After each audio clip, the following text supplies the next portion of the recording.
E senhoras e senhores, chegamos. Vou ter que abrir minha live aqui no celular, calma aí.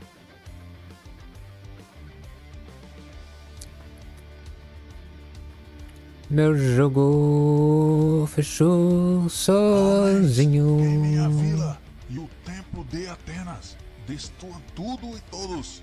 Vamos saudar nosso senhor Ares. Ares. Vamos, homens, acabem com tudo.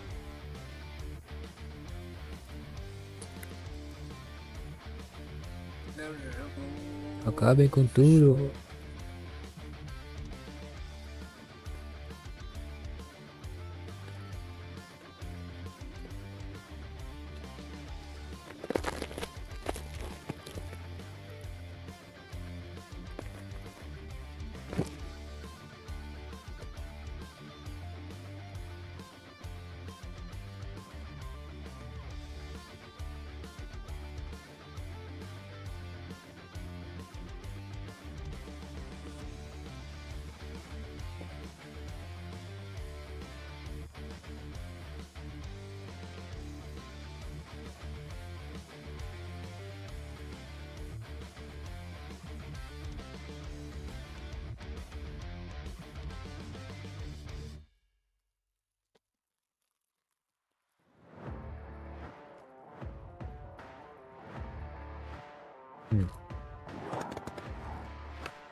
Ilha de Grão.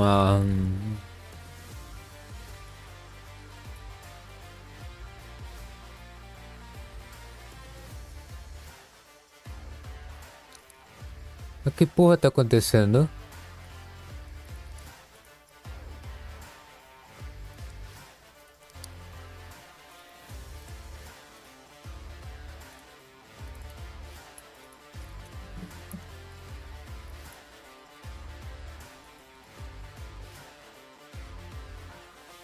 Papel? Já chegou?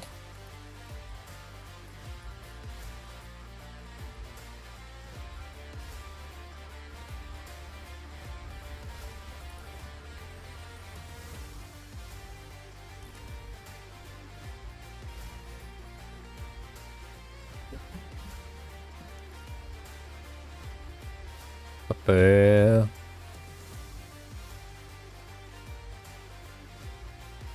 Pelo visto não.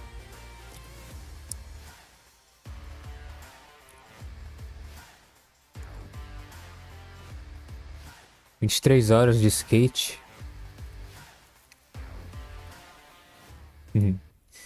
É muito raro eu passar de 3 horas dentro de um jogo. No total.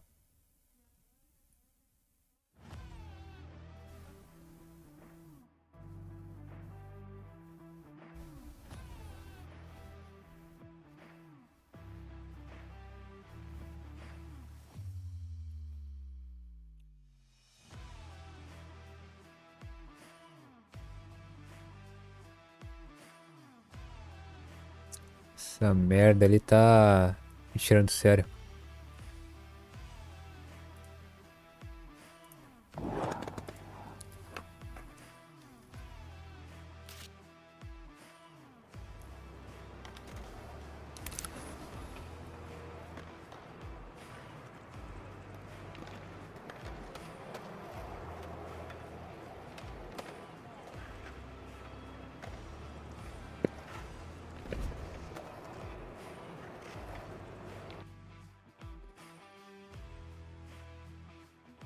Pra fechar. 3, 2, 1. Agora. Ah, teve um delay.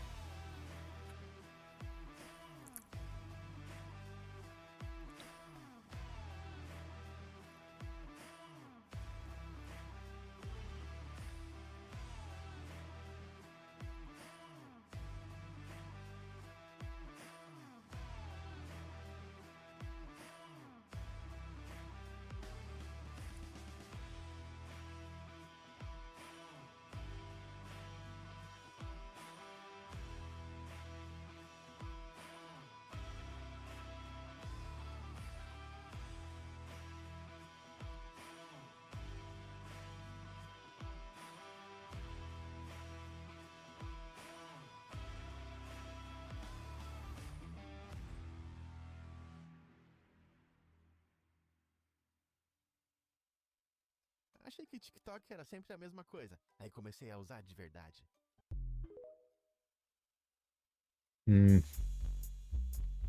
Ouça sem parar as músicas que você adora. Leve suas playlists para qualquer lugar com o modo offline e toque aquele som que não sai da sua cabeça quantas vezes quiser. Muita música, nenhum anúncio. Só com Spotify Premium. Clique no banner e saiba mais.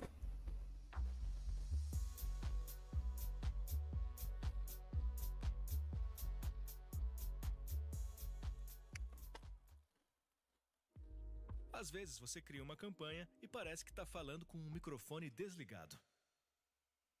Anunciar no Spotify é diferente. Podemos ajudar seu negócio a aumentar o volume e chegar até um público engajado que está pronto para ouvir e ver sua mensagem. Saiba como o Spotify pode agregar mais a seu mix em ads.spotify.com.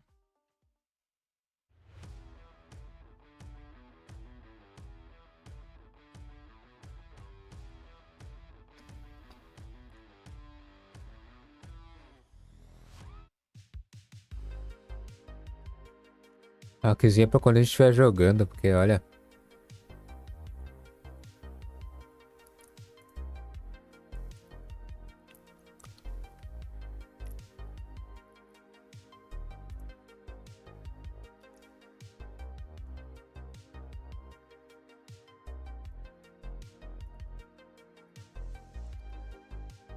Tá.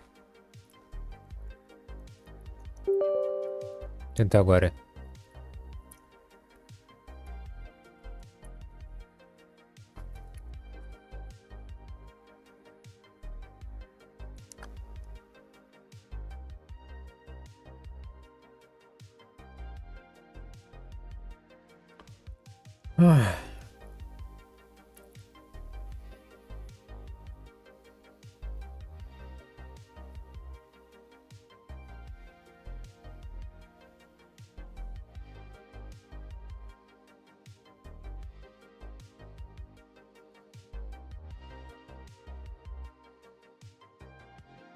E aí, mano?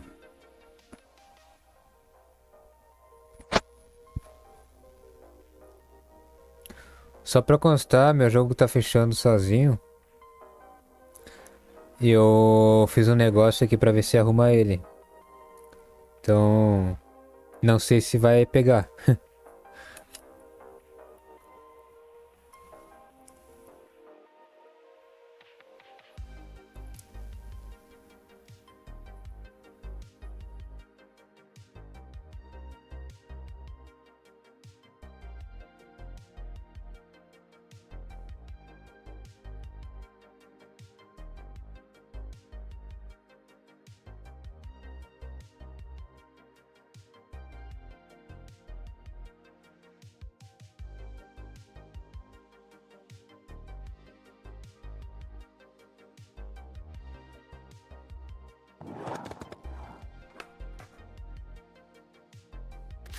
É, Michael 5.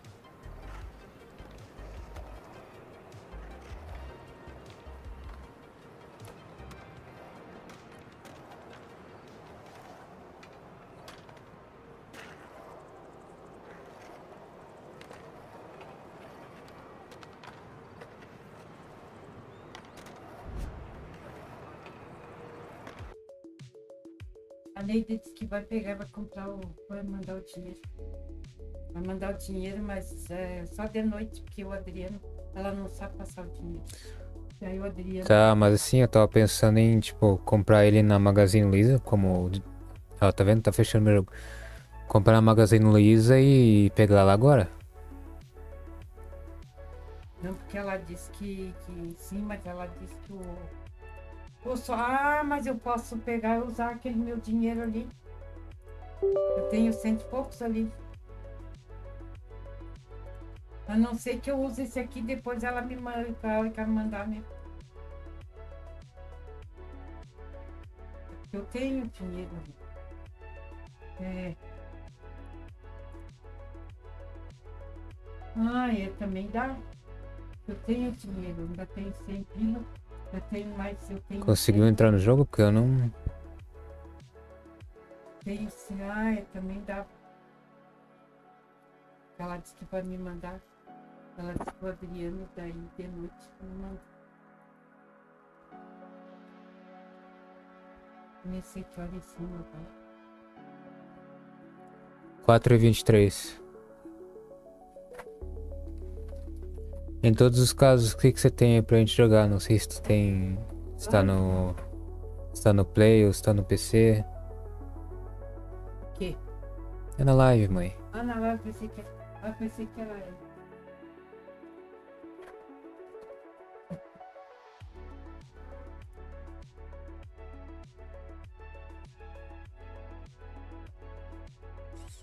que tem aí pra nós jogar?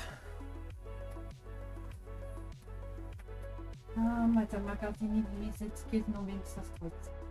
Agora que nem eu vi. Só móveis e boi, panela e coisa. Isso é no site. Isso aí é só pra retirada. Ah, só para retirada. Se for comprar e pra receber, vai receber em outro dia. Se for comprar agora e for pra retirada, de repente pode retirar até mais tarde ou depois. Sim, mas como é que tem que fazer? Tem que pegar para ir pagar. Na cidade, sem ser na ilha, mas aí. Acho que não tem como selecionar pra entrar em outra área antes. Eu já ia pesquisar aqui, mas eu vou.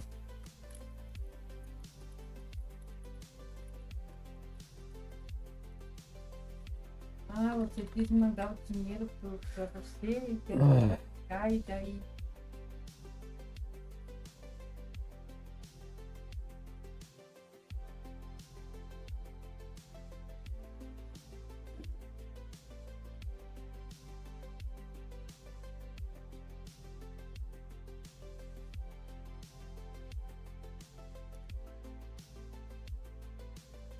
Acabei não lendo aqui a mensagem.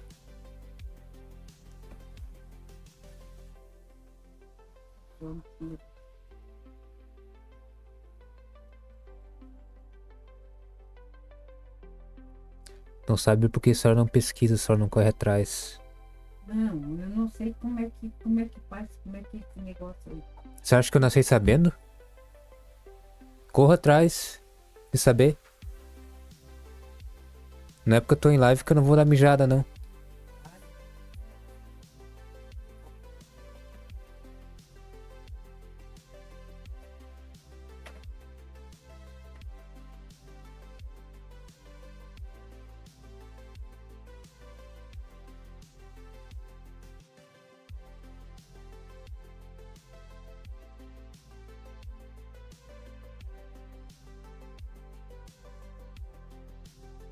Pô, se tem uma coisa que eu tenho um áudio.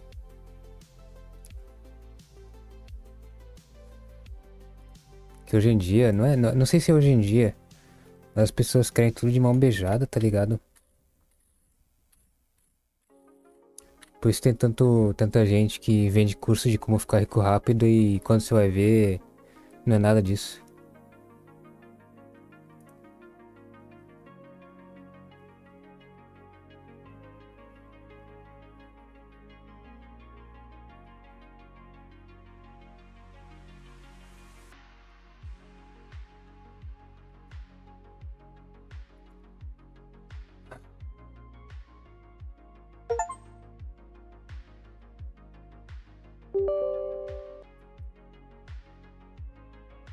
Tem que ver se consegue entrar, mas. Agora. Não sei se vai ter como selecionar antes. Essa merda, essa ilha. Você tá no Play, tá no PC, onde é que você tá?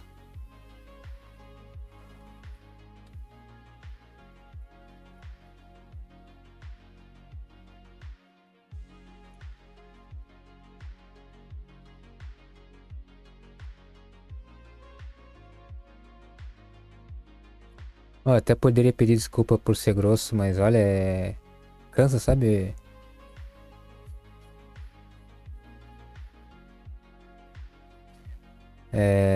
Quem eu sou fora da live é quem eu sou dentro da live. Não vou ficar aqui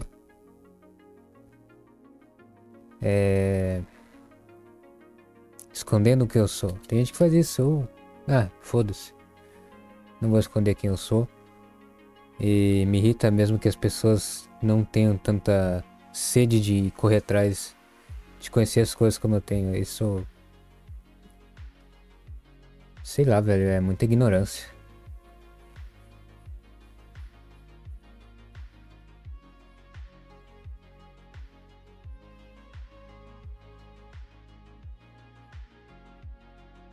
E uma certa ingenuidade também, porque caímos em um golpe porque minha mãe mandou um link para comprar uma geladeira. Não certificou se o link é confiável. Não certificou nada. Fui lá, confiei. Pegamos uma geladeira de R$ 300, quase 400.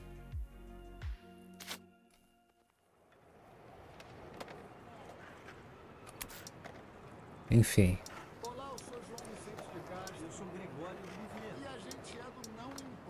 Se eu tivesse pesquisado, eu teria...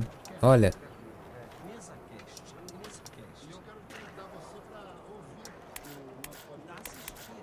Eu teria averiguado tudo, cara. Tudo.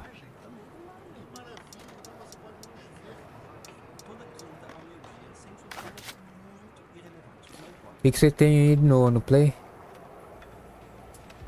Puta que pariu. O jantar, as velas, a música tá ótima. Não dê bobeira pro azar um momento tão perfeito. Com o recurso adicionar a fila do Spotify Premium, você controla o que tá tocando agora. Que venha seguir, Acho que assuma o controle da sua noite. não dá pra esperar esse tipo de atitude de pessoas que, tipo, você tem que fazer tudo pra elas.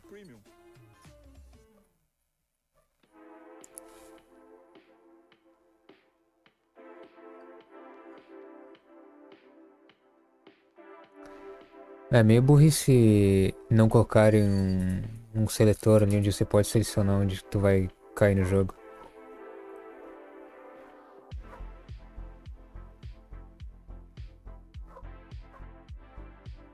O que você tem aí que a gente pode jogar online, desde que seja gratuito? Faz um tempo que eu quero testar esse jogo, mas eu não sei não, viu? Rewinds Meet.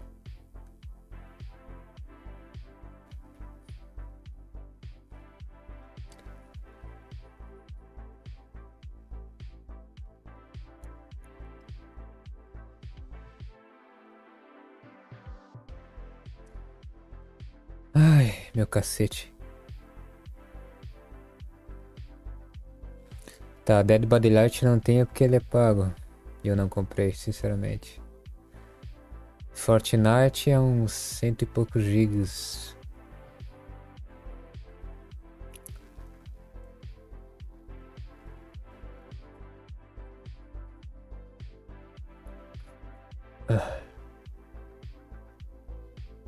Hum.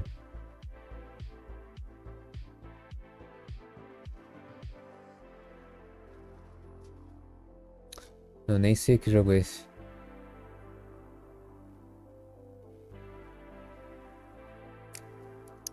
Ah.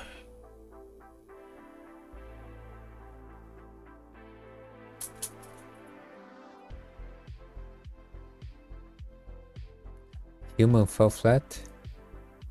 Acho que eu já ouvi falar disso aí. É um jogo de ragdoll, né?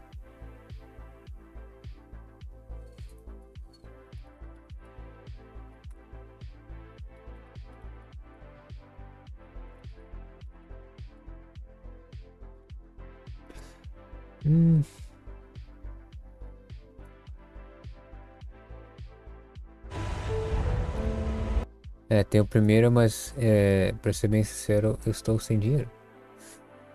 Na verdade, eu raramente compro jogos. Sendo bem sincero, eu pirateio. Samsung, Prey, Replaced, que é aquele jogo, BMX Streets, Road to Vostok, Tom Clancy's The Division 2 foi o único que eu paguei na promoção. Que eu sou desses. Resident Evil 1 Remake. Pirata, tudo é pirata. Não tenho medo de falar mesmo. Valorant eu nunca joguei. É um jogo meio TikTok. Aí eu joguei um jogo parecido que tinha poderes, cacete, mas eu... Ah, é tipo um CS. Delta Force não tem pro PlayStation. Arena Breakout provavelmente não.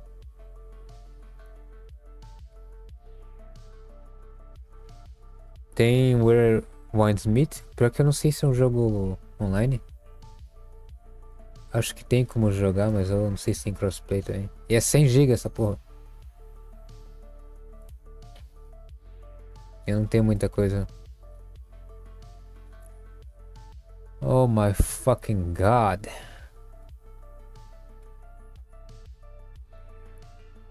Jogador, tarará, online, cooperativo online, multijogador,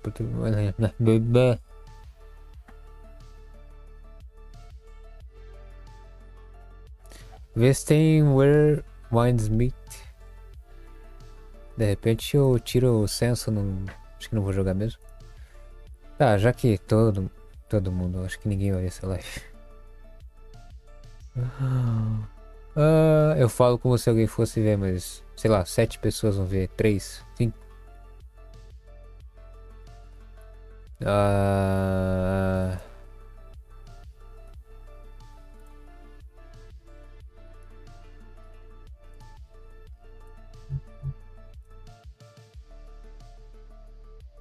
Esse foi o site que eu baixei o Replaced. Tá atualizado os cacete.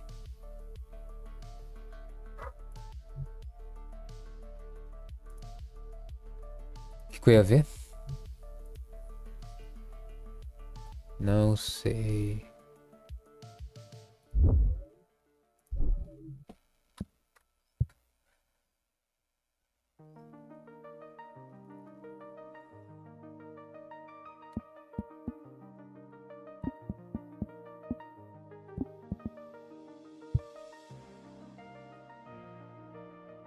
Eu nem sei o que eu ia ver agora.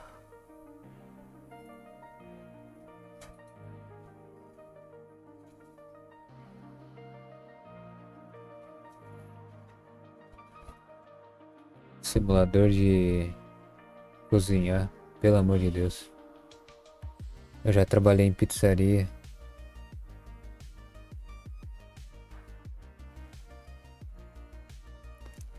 Eu não sei o que tem no PlayStation, porque eu tenho PC, eu não preciso saber, tá ligado? Mas o que eu tenho aqui, deixa eu ver se tem uma lista do que eu tenho instalado. Não. Eu tenho Division 2 e o resto eu tenho a livraria aqui, só que daí eu tenho que instalar.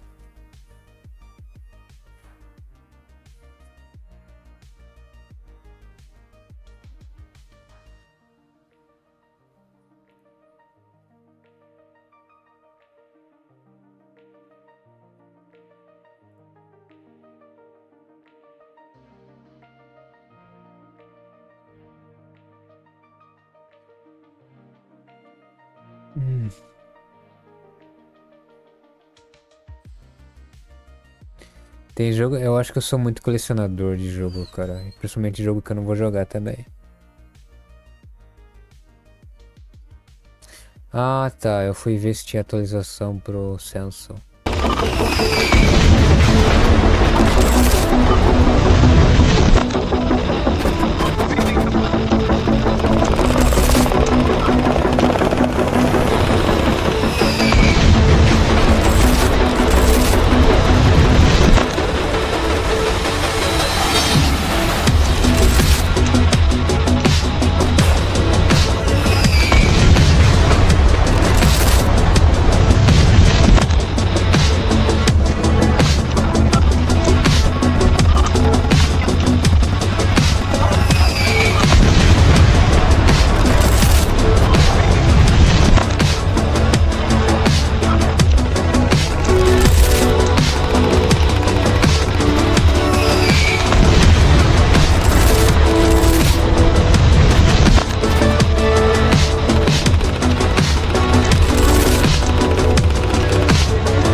que eu esqueci de voltar pra tela.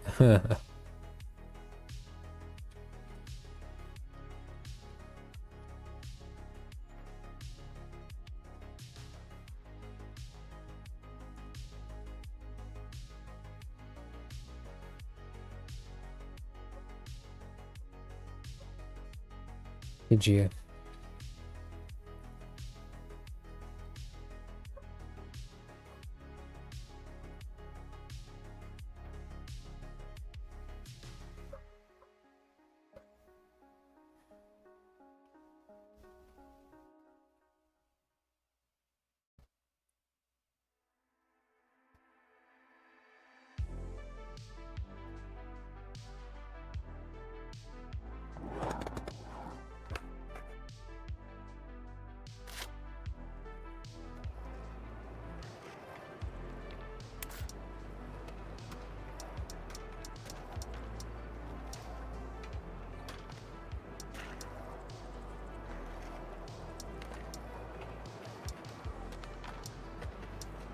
Ainda sem som?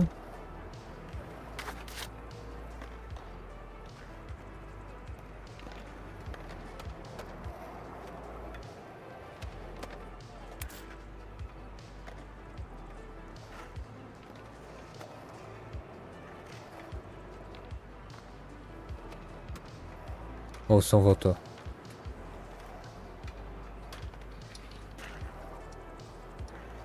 Ainda sem som? Não, tá. Com som.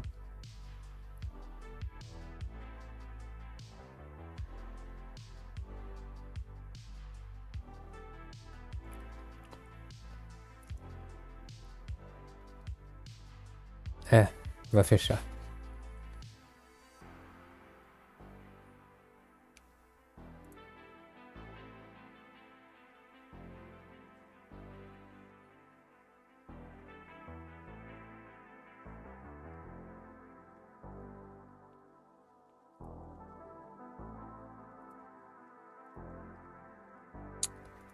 Ai.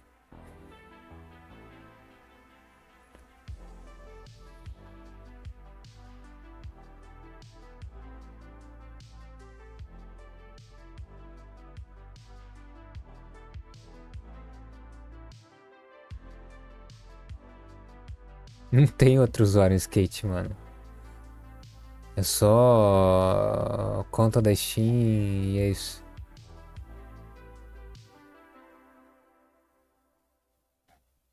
Se tivesse como limpar cachê ou alguma coisa assim, talvez.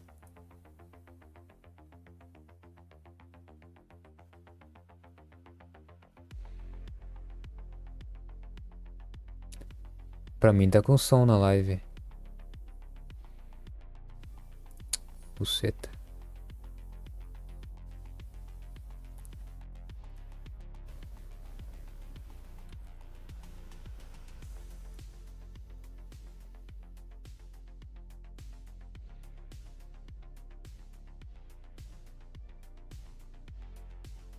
Porque eu consigo ouvir minha voz pelo celular. E eu tô na live.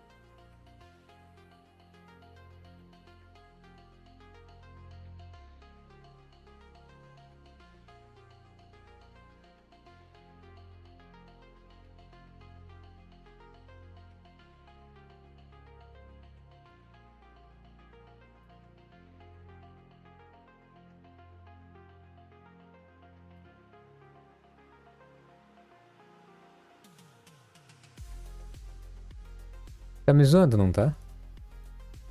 Não é possível, mano.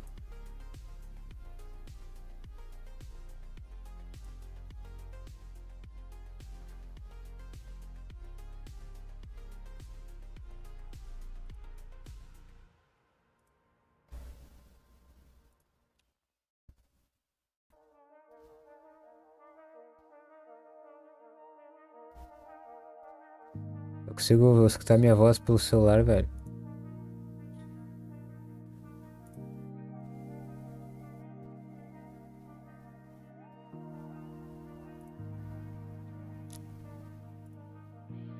Pelo amor de Deus.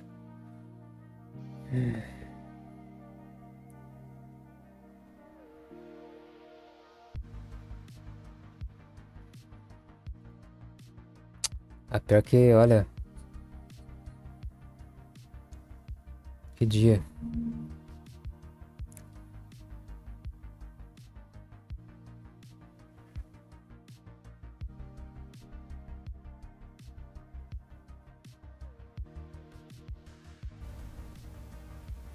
Que dia.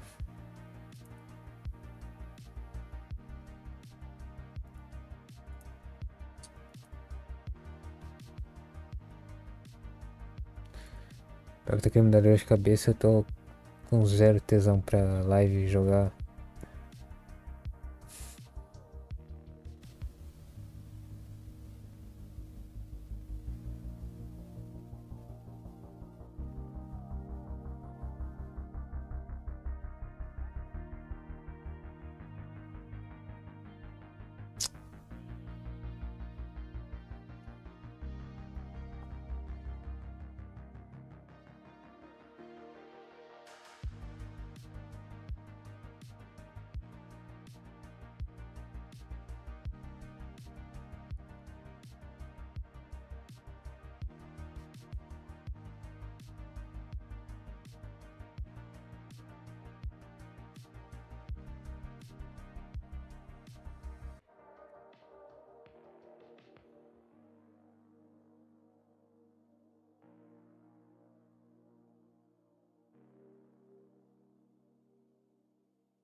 Hey, it's a new year, so we're taking stock of all the new and upcoming games of 2026, specifically on PC, all right? These are the games that you can start playing right now or they release soon. Not all these games technically have release dates yet, so we're hoping we'll get a chance to play all these this year. And just know, games get delayed all the time. Some of this stuff is subject to change, but we have a lot of cool games, a whopping 50 to talk about. So let's get started off with number 50. One of the more unlikely games of 2026, I think it's obvious, it's Hytale. This like kind of Minecraft-like game has really been through the ringer, man. It was originally canceled, it's been sold and restored.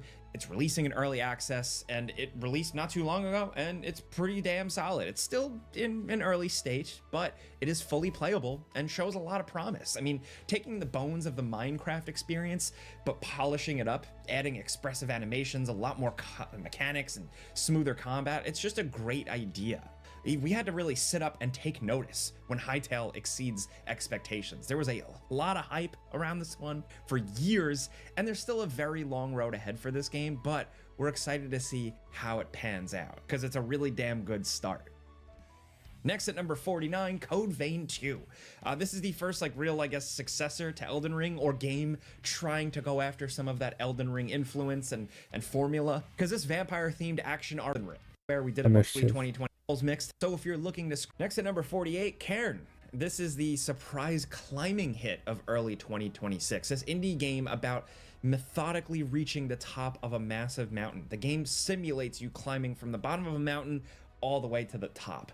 It's a little bit like vertical baby steps, where you're going to carefully control every limb to slowly kind of pull your character up. It's incredibly dangerous. You're worrying about the elements, you're worrying about resource management and how many cables you can use so you don't fall to your death. There are some mild survival elements and gear upgrades to find when you're exploring. There are even these kind of like sub-side quests to follow alternate climbing paths to get some useful stuff. If you're in the market for like a co-op style game that isn't just about goofiness and slipping and falling down, Cairn is awesome. It's challenging. It's a little janky, but it is surprisingly addictive. And when you reach the top of that mountain, it feels good. It feels like it's worth it. Next at number 47, Mio, Memories in Orbit. This somehow makes the search action genre even more brutal. Metroidvania games like, Hollow Knight Silksong, Nine Souls from last year, they push the difficulty boundaries for exploration side-scrollers, and Mio actually raises the skill ceiling even higher. It's a beautifully designed 2.5D game, and you're this tiny little robot running around a crashed spaceship trying to complete your mission, whatever that even is. But like a lot of games in this genre, you're left to figure out the story on your own, and you fight these pretty difficult bosses, seriously difficult. Some of the optional bosses in Mio definitely took us by surprise. The bosses in this game just they don't mess around. So if you're looking for a nice casual Metroid style experience, stay away. This one asks a lot of you, but if you're willing to give that up, you're gonna get a cool experience. Next at number 46, Kingmakers is the game we've been following since it was basically first teased as a small concept, essentially a big old medieval battle sim style game. But while you also command the trebuchets and the armies and do the castle sieging stuff, you also get to play as an individual, but it's just a guy with guns, which is an awesome concept for a medieval game. It makes no sense. It's just zany enough. It's the type of stuff that works perfectly in a video game. Be a guy with a gun or a motorcycle or a cool pickup truck just driving around killing knights with swords. Why not? That's the magic of gaming. In 2025, this one was delayed indefinitely, but I really hope we get our hands on it in 2026, even if it's an early access release. Now at number 45, Nioh 3. Team Ninja's back, and they're doing it again. This is the other game that is a Souls-like that was previously around, but now it's releasing after the massive influence of Elden Ring. So Nioh 3 is featuring big open world maps and more intricate dungeons to explore. You're gonna play and instantly swap between two fighting styles, samurai style or ninja, and each skill set has a specific use. So you're learning how to take advantage of all your abilities and when to flop between the two. That makes it kind of feel unique and stand out in the Souls-like subgenre. These types of games are not slowing down, and Nioh is once again really difficult. So consider Nioh 3. Now at number 44, Romeo is a Dead Man. This is another developer returning. It's Grasshopper manufacturer and Suda51 back with another weird, bombastic, ridiculous, hyper-violent character. Até acho que hoje não vai rolar. What we want, man. We haven't seen a more traditional style single-player action game from Suda51 in what feels like a minute now. Romeo is a Dead Man looks like a return to form for the infamously odd Japanese kind of shock jock game developer. Mixing multimedia presentations with the hyperkinetic action gameplay. It is just exactly the kind of single player game we're hungry for. Something weird and something creative. And we're glad it's coming to PC. Now at number 43, Minha the Hollower. This is the next full game from Shovel Knight developers Yacht Club Games, and that's really all we needed to know to get excited about this one. From what we've seen, it looks like a fast-paced, top-down adventure, kind of inspired by Link's Awakening. You're exploring this cool gothic horror world full of monsters, but it's light, it's charming. It's exactly the kind of successor we wanted from Shovel Knight, a nostalgic game that's never really fully beholden to the limitations of old games and tries something new. Now, Minha was actually meant to release in 2025, but a surprise delay pushed this game into, I guess, the unknown regions of 2026. We don't know when it's coming out, but here's hoping it actually drops sometime this year. This also just looks like a really good Steam Deck game. Next at number 42, the Fable reboot. It seems like it's finally going to get off the ground in 2026. I mean, the Fable series has been on a rocky road for a long time, but now that we finally got a look at this new one, it seems promising. It's not perfect. It's missing the character morphing, morality morphing systems of the old games. You can't become you're hundreds of NPCs with them however you want. That's Fable. We still don't know exactly how 2026. Who knows? Now at number 41, Slay the Spire 2 is a big one for PC people. I mean, it's the roguelike card builder game that gameplay. This is a pretty ambitious action RPGs that have made the jump from mobile to PC. To other alien anime GTA, like some people were saying, it looks remote, generated, charming, everyone sometimes.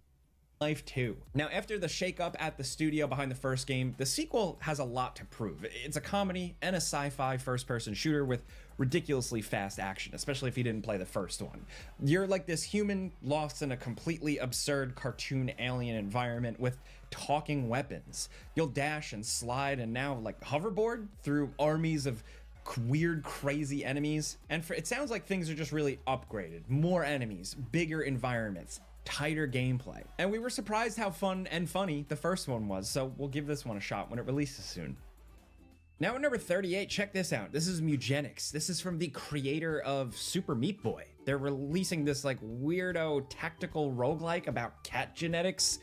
So instead of hiring soldiers and sending them into battle, you're gonna breed cats and make these like science abominations and battle massive bosses. Now, like any roguelike, failure is gonna send you back to the start of your run. So learning is really the only way to claw your way back and get some actual success. This game kind of feels like a relic of the 2010s because it actually is, fun fact. This was originally like announced back in 2012, and many assumed this Super Meat Boy successor would never see the light of day, but we were all wrong. It has resurfaced, and we're gonna actually get to see if the wait was worth it very soon. Now at number 37, Reanimal. We're really going from like one spiritual successor to another here. This is the next game from the Little Nightmares people. This narrative adventure aims to capture the surreal, disturbing world of those previous games, but for a more mature audience and do something a little different. It's gonna be you, your tiny team of like these cooperative little protagonists, and you're gonna avoid bizarre monstrosities and massive environments and deal with these like twisted, reanimated animal things. It looks like we kind of wanted from a Little Nightmares sequel, just like bigger, grosser, and a lot meaner. And thankfully, we don't have to wait too long for this one. Next at number 36, Resident Evil Requiem, or Resident Evil 9. Look, it's easily at the top of our most anticipated games of the year. We've talked about it to death at this point. You probably know the drill. You play as the return of Leon Kennedy, series staple, as well as newcomer Grace. She's kind of more like first-person slow survival horror, where Leon plays more like Resident Evil 4 Remake with cool roundhouse kicks and action. It seems like it's potentially the best of both worlds. We've seen gameplay, we've gotten our hands on preview versions of it. It seems like it has a lot of potential, and honestly, like, we haven't seen that much of the game because they've teased this return to Raccoon City, but all the gameplay trailers just feature the characters in one kind of haunted hospital hotel place. So I'm really curious to see what the hell the rest of the game is. Our hopes are high. Capcom's been doing well lately with a lot of these games, so we're excited to see when it releases at the end of February. Next at number 35, Marathon. This is easily one of the most notable games of 2026. Whether that's a good thing or a bad thing is gonna be up to you. Now look, we're trying to be positive for Marathon's big second debut. This is a reimagining of Bungie's old school FPS games, but now you're a cyborg in an extraction shooter kind of battle royale thing. So you're dumped into a big PvPvE world where you'll have to fight other players, run around, search for loot, and get out with the goods before someone else takes you out. And if they do, you lose all your shit. It's a familiar formula at this point. It's an addictive and proven and kind of hardcore formula, and we're excited to see how Bungie really takes it on. The Destiny 2 developers really know how to make fun-feeling shooters, like they got the gameplay chops, but we're just curious to see if this multiplayer-only attempt is worth it. Next at number 34, Control Resonance. This is a game we're really rooting for. This is the action RPG spin-off / sequel to Control. Now, instead of running around with a transforming gun and third-person shooting, you're actually using this transforming melee weapon, and you're fighting across this like chaotic, twisted New York City. A supernatural threat has actually leaked out of the Federal Bureau of Control headquarters, and your psychic agent, actually Jesse's brother from the first game, he's apparently going out into the streets to stop it. Combining Remedy's like insane storytelling here with a little action combat energy has us excited. It's cool that they're doing something completely different. They could have made Control 2 and just made it feel like Control 1. But if they nail the combat, and that's definitely a tricky thing, but if it has good combat and just tells a great story like they always do, Control Resonant could be a banger. Now at number 33, Pragmata. This is another big Capcom game for 2026. They're busy. You play as this space dude decked out in a big astronaut suit with a helpful, long-haired, maybe robotic girl companion. So you do the shooting while she does the hacking. And it's a really clever third-person shooting action spin. And interestingly enough, this is totally new IP for Capcom. And it also just looks really polished. The banter between the characters is charming. The enemy encounters look refreshing. And like with your spacesuit guy having a kind of booster so he can double jump and dash around, and we've seen some big levels. It seems like a weird new spin on Dead Space in terms of like that chunky spaceman gameplay. We still have a lot of questions, but we just love seeing a regular old cool Capcom single player game. We're really interested in just finally learning exactly what the deal is with Pragmata later this year. Eu cheguei numa fase da vida em que eu só quero jogar algo em que eu quero me divertir. Cloudflare offers numerous.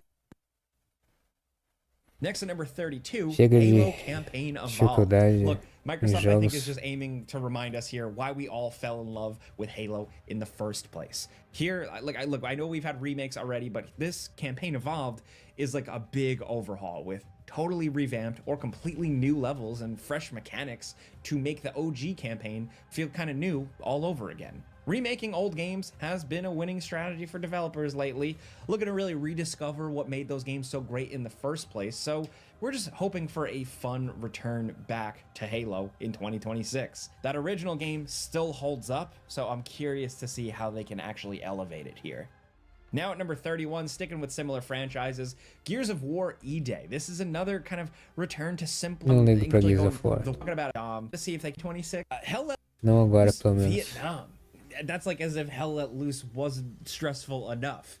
This online shooter moves to Vietnam, and it's a military sim. You're fighting on maps inspired by pivotal moments in the war, and developers promise that the hardcore gameplay from the OG that people really loved will remain the same here, but with new features because of the technology, like helicopters, tunnel networks, adding more depth to the big ass battles, different weapons. Obviously, boats are another new addition that both sides are going to have access Parece to. bom. It seems like it could potentially be really interesting. If you played the original Hell Let Loose, you know that game is sweaty, that game is tight, and that game requires patience. So now, in the Vietnam campaign, that could be even more stress-inducing, but hopefully some good, clean multiplayer fun. And by clean, I mean not really. Next at number Esse Hell 29, Let The Loose tá Blood of incrível. Dawnwalker. We've talked about this one in other upcoming videos, but we got to mention it here. This is a vampire-themed big RPG Esse made by aí- some former developers of The Witcher 3. Now, that doesn't guarantee a great game, but it gets our Eu attention. testaria. And everything we've seen about Dawnwalker so far looks interesting. It's a story-focused game, and the developers are pushing the interactive angle. There are major pivots and important decisions that will be reflected in the rest of the game, which is always welcome. We love to see if those things actually deliver. The most notable feature for us is how the game is actually split. So there's like the day and the night with two different play styles. So during the day, you're a normal, weak human, and at night, you're stalking around the countryside and stuff as this powerful, badass vampire with different combat. The developers want both play styles to feel fun, and there are apparently separate maps for both, making these two sections of the game feel distinct, but I'm curious to see how they interconnect them, how it all feels tangible. Overall, it's an interesting experiment, and we're just excited to see how it all works when the game releases some point midway through 2026. Next at number 28, Forza Horizon 6. This series has been chugging along for a long time, and each new entry is definitely a step up in quality over the last. They kind of hit like warm blankets. It's just a racing game. You know what to expect. But this time around, not only is it a version of Japan with gleaming cities and cherry blossom trees blooming and beautiful countrysides and mountainside drifting, they're also changing up some of the multiplayer options as well as how the progression of like the campaign career works. And I think that's definitely needed. So I'm glad they're not just throwing new cars, new Japan at you. I'm glad that they're kind of reworking some other things in the games mechanically. No pun intended, because the pacing of Forza Horizon 5 kind of threw me off. Still, I'm really looking forward to this. Hopefully it's optimized and it can absolutely scream on PC. It's slated for May 19th of this year. Next at number 27, for something totally different, check this out. This is Beast of Reincarnation. This is actually from Game Freak, the developers of all the mainline Pokemon games. And they're doing this. This is an action RPG set in a polluted, post-apocalyptic, far future Japan. You're accompanied by this cool, faithful wolf dog, and you explore this blighted landscape in third-person combat using melee weapons to fight off robots and mutants. Like, it's just a really different type of game than we're used to from Game Freak, but it also looks heavily inspired. Parece ser It looks legal, mas é o closer tipo to de something jogo que eu não sei se eu consigo Sekiro jogar. or Black Myth, or even like a Stellar Blade mixed with Horizon Zero Dawn. Way more so than something like Pokemon Legends. And I'm curious to see how they do with a PC release, because graphically and like design-wise, the game does look gorgeous. So hopefully we can take advantage of that on PC. Next at number 26, Marvel is stepping up big time in 2026 with Marvel 1943 Rise of Hydra. Now, the Wolverine game from Insomniac won't be out on PC in 2026, but Marvel 1943 apparently is going to be a multi-platform launch. And it's a World War II adventure where you're playing as Captain America or Black Panther in Nazi-occupied Paris. You're battling mad science stuff from evil organization Hydra. You're dealing with some secret agent stuff as well, some spycraft in between all the superhero stuff. Look, it's a really cool premise. It's got flashy graphics, but we still don't know enough about it. It was apparently going to release in 2025, and it got pushed to whenever in 2026. And I hope we see it this year, but at the very least, I just hope we hear something. I hope it doesn't get canceled or anything, because I love Captain America, and I love when Captain America and Black Panther team up, and this could be pretty sweet. We're at the halfway mark, so we might as well talk about Total War Warhammer 40K. This is like a dream game for a lot of people. I'm just look at it on screen here. This complete reimagining of the Total War Next at number is Spiritual 4, Judas. This, for a lot of people, is kind of like BioShock 4. It's a spiritual successor. It's directed by BioShock mastermind Ken Levine. And it's this kind of like gonzo first-person shooter set on a weird spaceship with all the insanity and alternate history weirdness we kind of expect with these types of games. You'll even get elemental powers that look a lot like plasmids, but we're hoping for another big weird swing from Ken Levine and his team here. BioShock is a stone cold classic for a reason. If Judas can take those BioShock building blocks and create an experience that feels fresh and unique, we might be getting something great here. But we don't actually know if it's coming in 2026. They've been working on this thing forever. Ken Levine and his games notoriously take a long ass time. So hopefully we see it this year, but who knows, man. Next at number 23, if Konami won't make new Castlevania games, then we just have to settle for the next best thing. And right now, that's going to be Bloodstained, the new one. Bloodstained: The Scarlet Engagement. This is a 2.5D Metroidvania that continues the Kickstarter success, and it just looks like a whole lot better, a big improvement on the last game. This one gives you 2 characters to play as or swap between simultaneously while exploring another massive environment, unlocking traversal powers, you know, just monster-filled castle, all that stuff. It'll be awesome seeing what Bloodstained can really do without just Kickstarter pledges and having a full big budget. Now down at 22, Ace Combat 8 is exciting just because it exists. It's been just long enough since Ace Combat 7 that we've been craving this particular series' take on arcade-friendly dogfighting with modern jets. It's really cool. If you haven't experienced one of these games, it's really more than you expect. And it seems like they're continuing that vibe with the new one. É o tipo de jogo que eu não poderia jogar porque tem jogo. Of course, is Valve's next big multiplayer game. It's been in development for quite some time. People have gotten their hands on it. Já vi esse jogo, o Alan jogando e looks third single player release in 2026. If it Way of the Sword is said before, Cap 26. Now at number 20, Onimusha, Way of the Sword. Look, we said before, Capcom is doing a lot this year. They're really busy, and this is another one. Way of the Sword is the company's 3rd single-player release in 2026, if it drops in 2026, and it looks awesome. This is dark fantasy action RPG. You're playing as a samurai fighting grotesque mythological monsters in Japan. It's a cool premise. It's something we've seen in games before, but what sets it apart here is the unique horror atmosphere and Capcom's just really well-crafted worlds. This isn't a Souls-like game, and it isn't like over-the-top crazy action like Devil May Cry. It's this weird in-the-middle thing. Onimusha's really done a good job existing in those margins, and we're hoping they continue that with this one. Now at number 19, Warhammer 40K, Dawn of War 4. The RTS genre is having a small resurgence lately. The sequel pains the orcas operating on another flight. It's a James Bond game really trying to make you feel like a spy. It's from the developers of the Hitman series, so This stab at the franchise gives you kind of open area levels to explore and then action set pieces to shoot and drive through. It's a dream game for the developers, and we're eager to start using gadgets and mess around to infiltrate enemy bases. This is a fully original James Bond world without the baggage of any of the films or like any actor playing them. It's a whole new fresh thing. It's a young Bond really becoming who he is, and there's a lot of potential there. They make great Hitman games, and hopefully now they can make great 007 games. It still feels like a match made in heaven, and I just hope they stick the landing.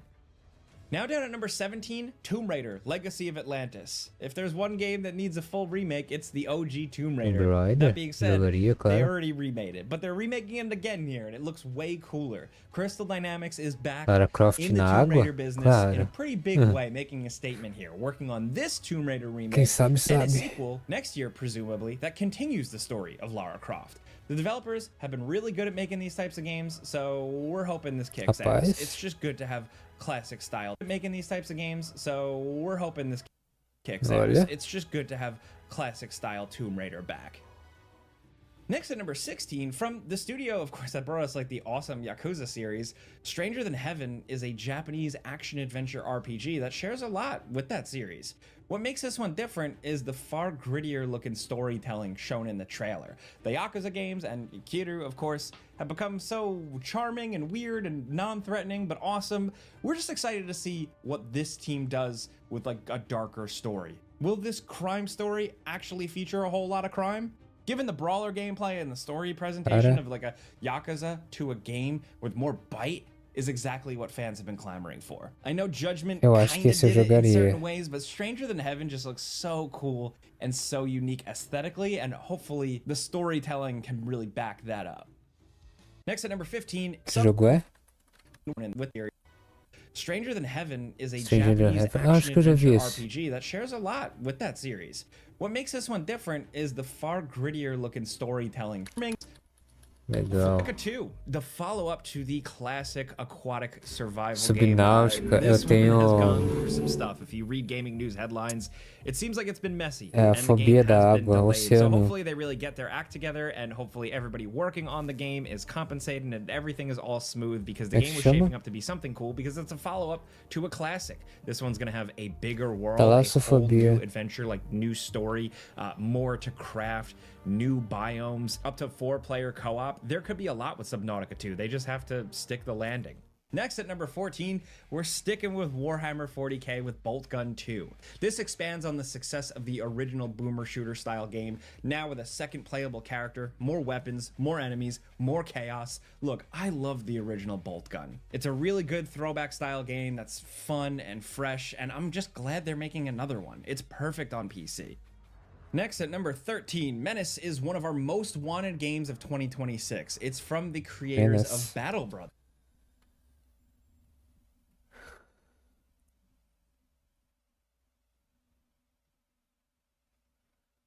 February, se não me engano, é fevereiro.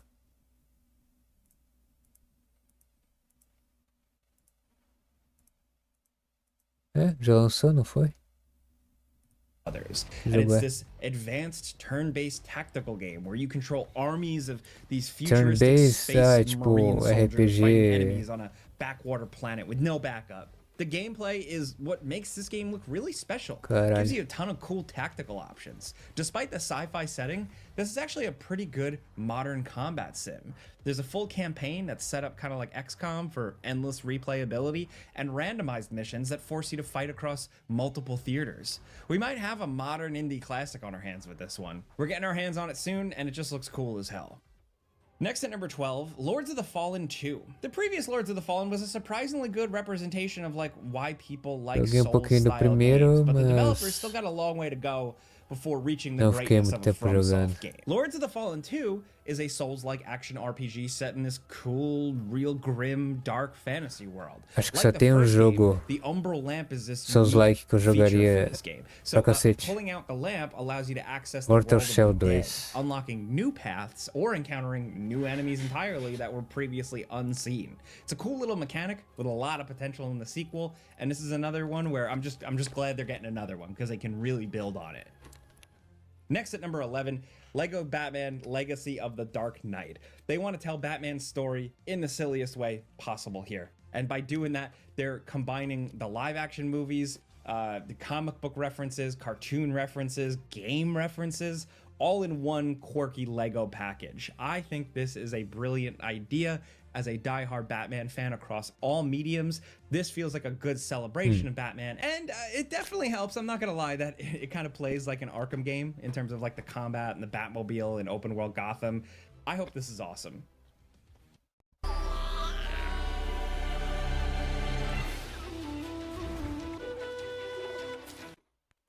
Next at number 10, Phantom Blade Zero. This is another one we've talked about quite a bit, but this is like a blindingly fast action combat game for the wuxia crowd. Enemies are dark, the violence is intense, and you battle these guys inspired by Chinese mythology and movies, and man, the animations, the combats, the weapons you can take advantage of here, it's pretty hardcore. Probably gonna have a lot of parrying and a lot of challenge, but still, this is gonna release in late 2026, and we're pretty pumped.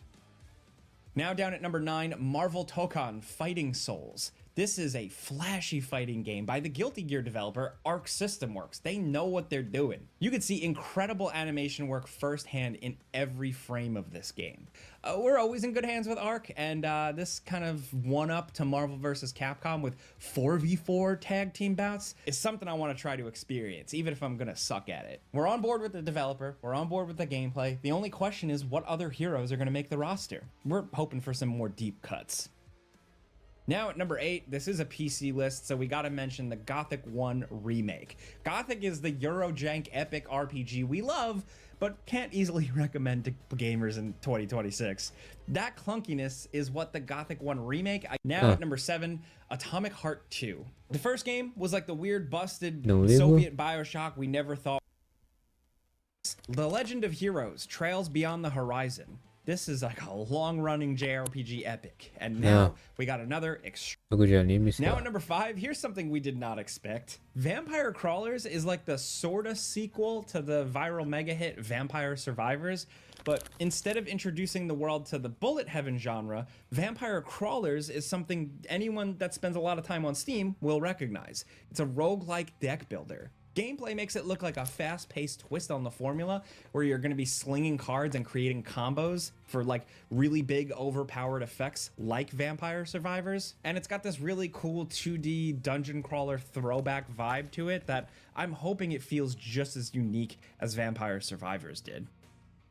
And now, down at number 4, John Carpenter's Toxic Commando. What they're doing here is adding a little bit of John Carpenter flavor to the Left 4 Dead genre of games. This is a co-op FPS where your team of 4 rides across a zombie wasteland, using these cool weapons and powers to take down hordes of zombies. Your team gets a big vehicle that actually immediately changes the gameplay dynamics, where one person is driving through swarms or, you know, providing backup with the mounted gun and trying to get this thing not stuck in the mud and keeping it fixed up. I think that sounds really cool. The gameplay could really work here, but the only question we really want to know is how much John Carpenter essence is actually in Toxic Commando? Is he just getting a check for putting his name on the game? He admits he does stuff like that. Either way, I hope this is cool.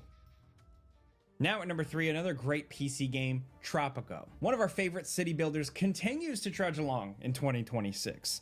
This is the silly dictator simulator where you control your very own banana republic. You choose what laws get passed, how your nation is built from the ground up, and if you need to send in the army to defend your palace from rebels or crack down on the citizenry, then that's what you gotta do. It's a mechanically complex, pretty deep city builder that only gets more refined with each new entry. The latest game promises a lot of tweaks to the formula, improved combat so you can take direct control of your armies. This could rule, and I'm glad Tropico has stuck around so long.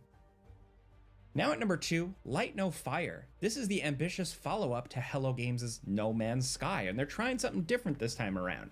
More of a fantasy RPG exploration sci-fi game where they're trying to simulate an entire planet that you and your friends can explore and adventure and mess around with a bunch of different biome varieties and cool stuff. This is a tough one. It's vague. We don't know too much about it. Apparently they've been working on it for a long time. Hopefully it launches in a better state than when No Man's Sky originally did, but I don't know if it's going to be 2026. I hope it is, but at the very least, I think we'll at least learn some more this year. Now, speaking of that, down at number 1, Crimson Desert, probably one of the biggest open world single player RPG projects we've seen.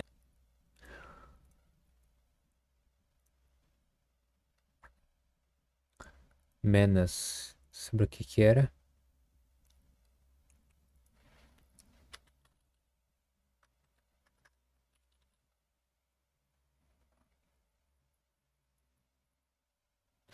Ah, é. Estratégia.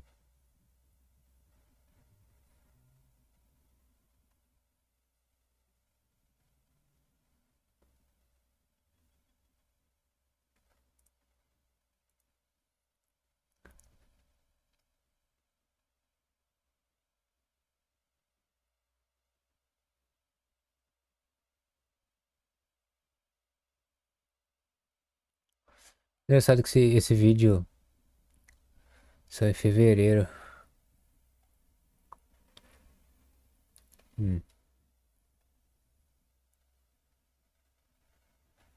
Tem bônus. In a long time, right? Like visually astounding, crazy over the top stuff, but also tons of modern consoles and technology. This is one game that we played, some of us here, way back when it released on the 3DS, and it is just a beastly game, man.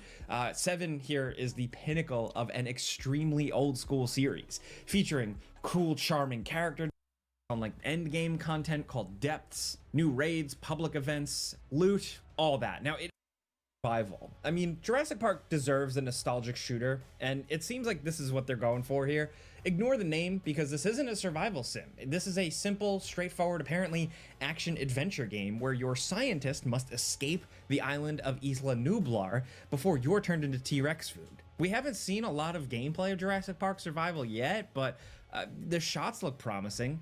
Beautiful recreations of locations from the original and best movie, where you'll fight and survive against familiar monster enemies like velociraptors and Dilophosaurus. Look, we're having a pretty cool little resurgence of Jurassic Park games, like with the park builders, but we still don't have something that's kick-ass and definitive like, say, how Indiana Jones has Indiana Jones and the Great Circle. So here's hoping that Saber Interactive can give us something genuinely good finally in the Jurassic Park universe. Invincible Versus. The Titanic superhero brawls of that series is getting a game, and it makes sense. Invincible Versus is this 3v3 tag team fighting game. So if you've played Marvel vs. Capcom, it's kind of like that, where you choose your team of characters and you fight for victory. That 3v3 format actually works really well for Invincible, which is a series that's absolutely swimming in weird, cool, fun characters. It's like an entire Marvel or DC universe roster, and they can do a lot with it. And the fighting game aims to like match the hard-hitting battles of the comic and TV show with all the violence that entails. If you know, you know.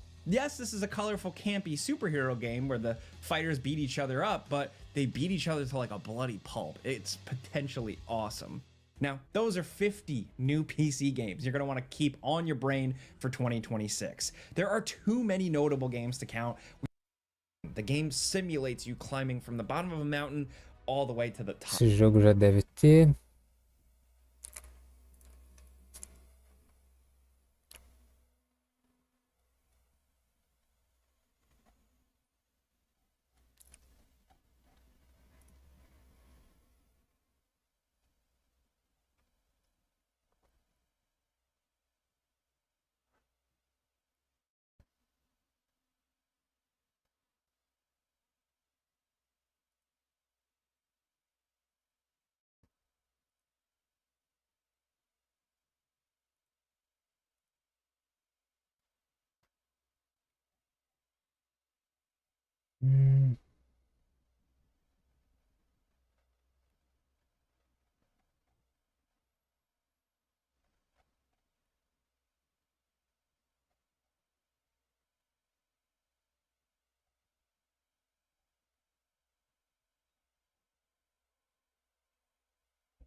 Qual jogo que é aquele? Caim. Calma.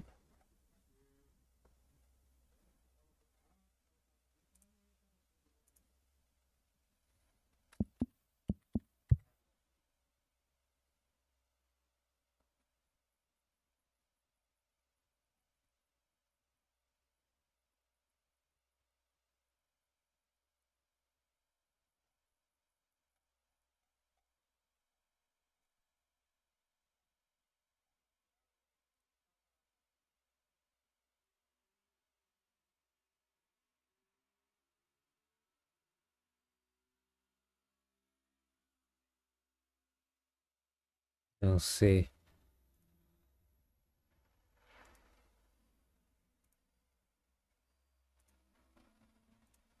Será que agora vai?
Esse é o único jogo que eu jogaria no momento agora. Talvez um BMX Streets, mas eu não sei não.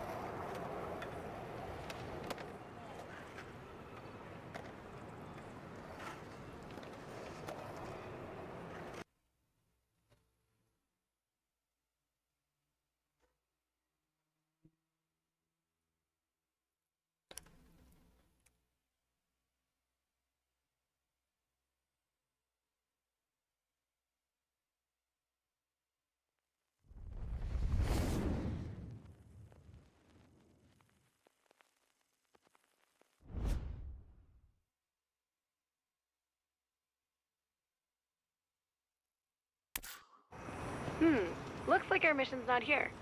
We should head to where it starts.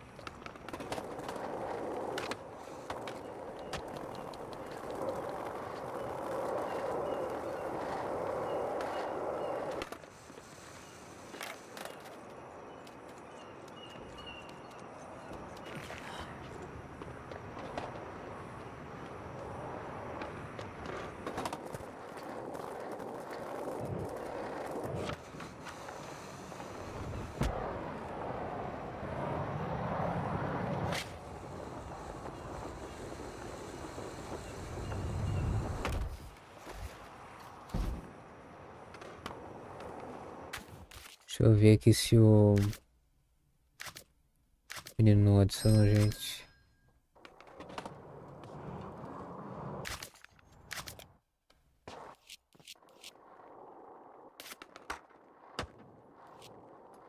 É.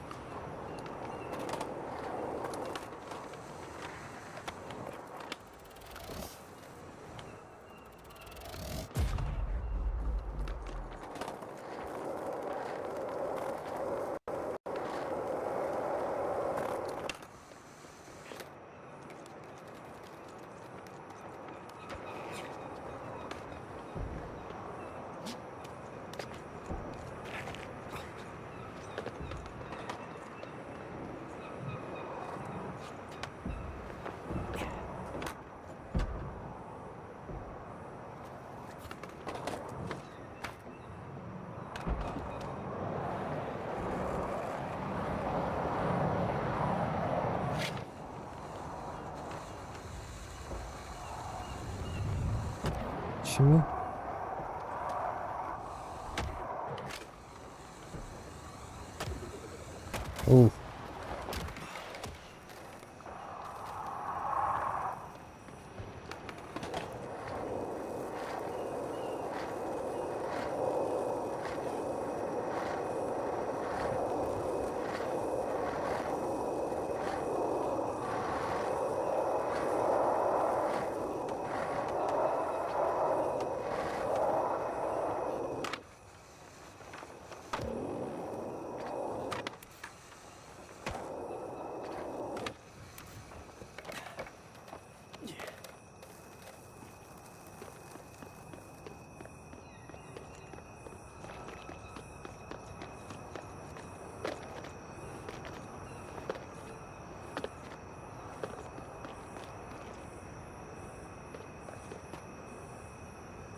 Eu não vi que tinha esse negócio.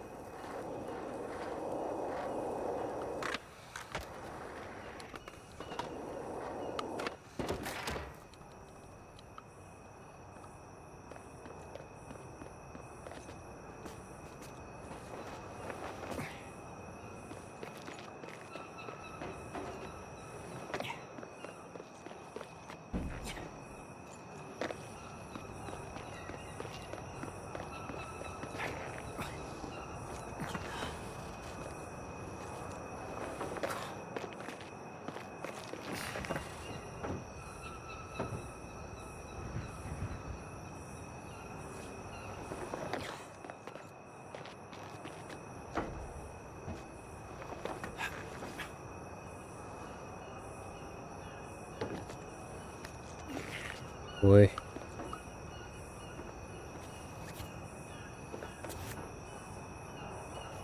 Like the name suggests, speed lines are about going as fast as possible. Hope you like to go fast.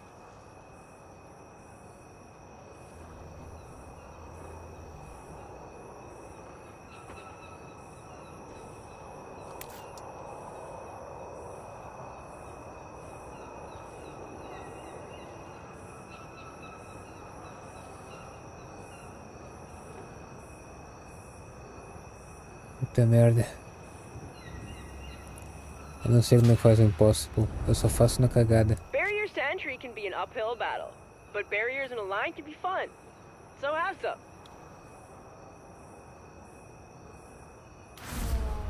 And go.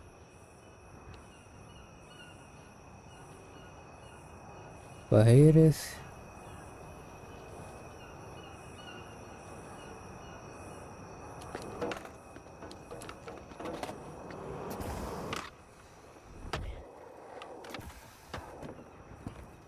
Ah.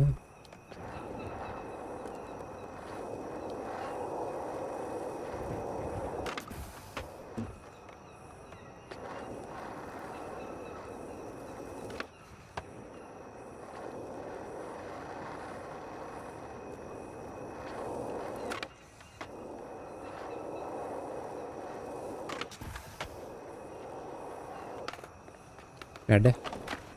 Nossa. This time.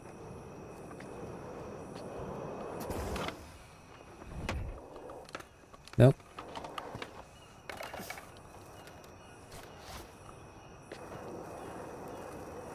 Consegui, mano. Tentei agora.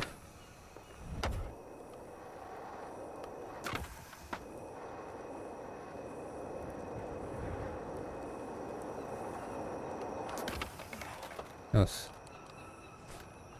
Mas sendo bem sincero, se o jogo não entrasse, eu ia encerrar a live e... sei lá, velho.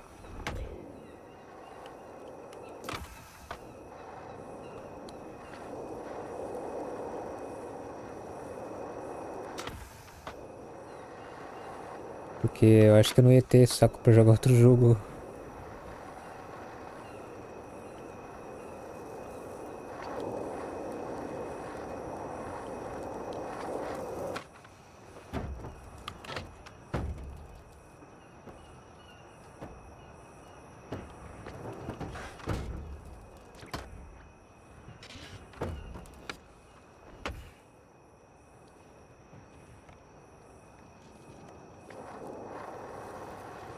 Ok.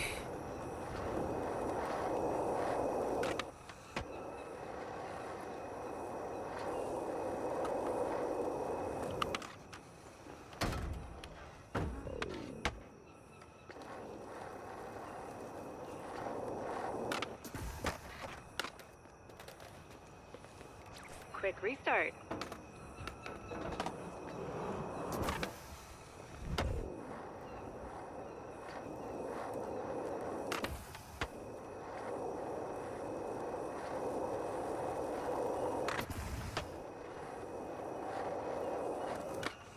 Merda.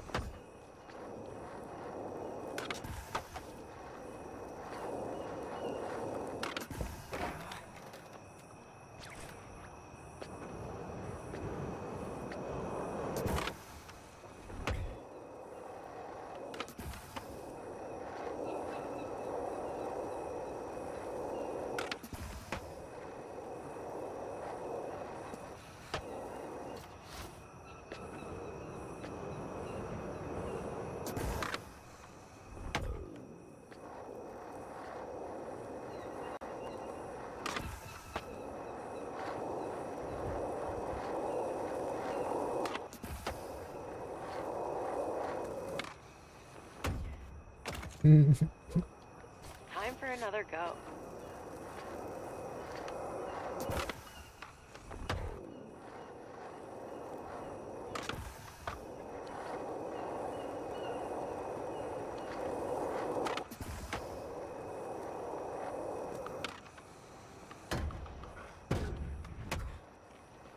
Fuck.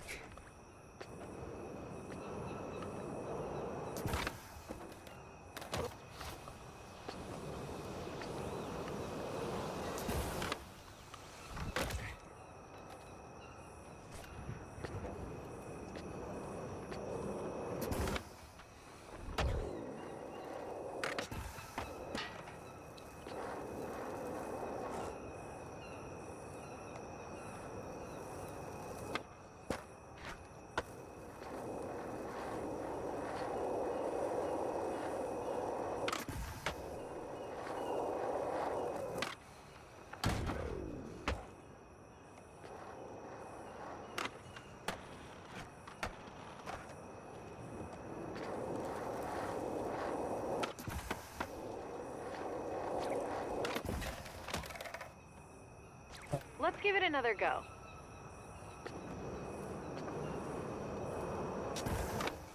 Vamos ver, mano. Até mais.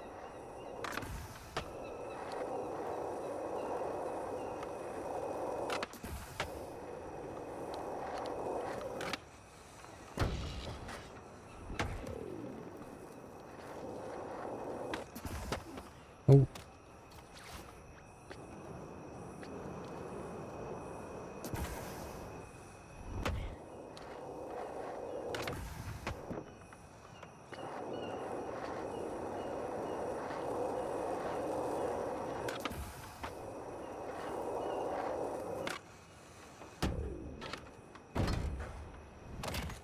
Nossa.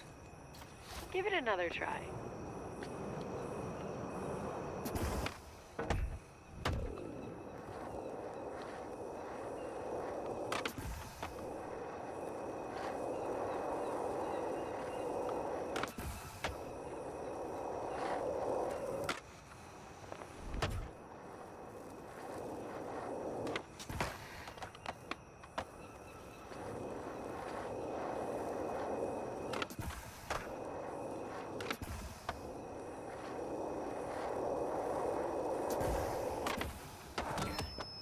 Mas aí não rola.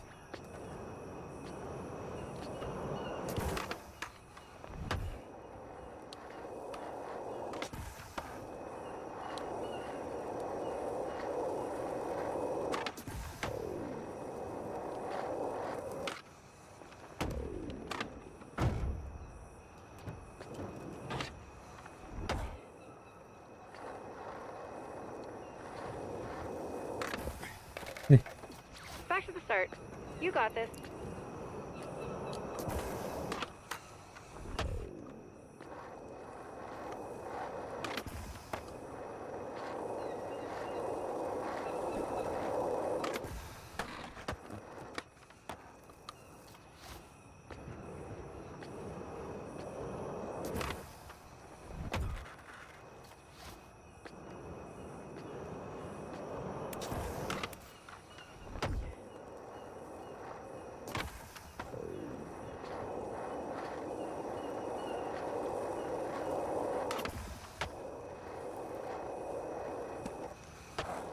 Foda.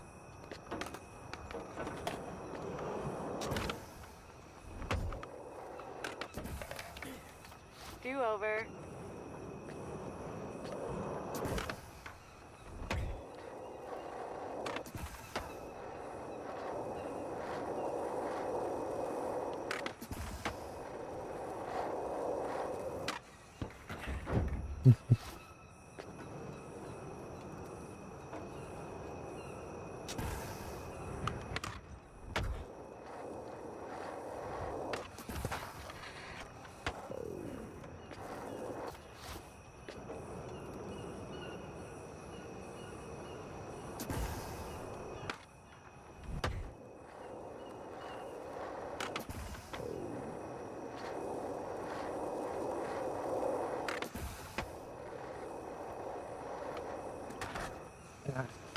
Go Go again.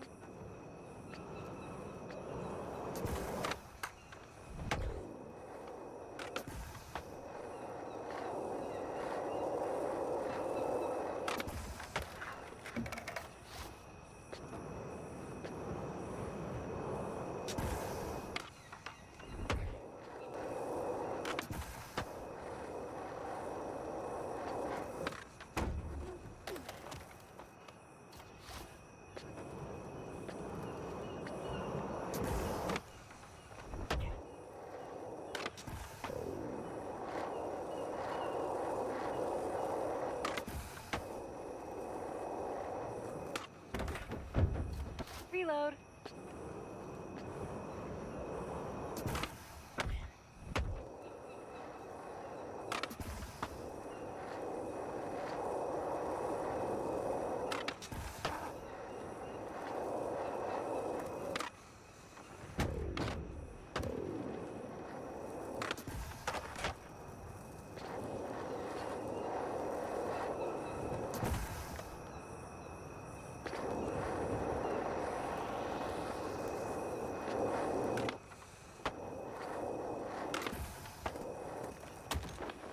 Meu Deus.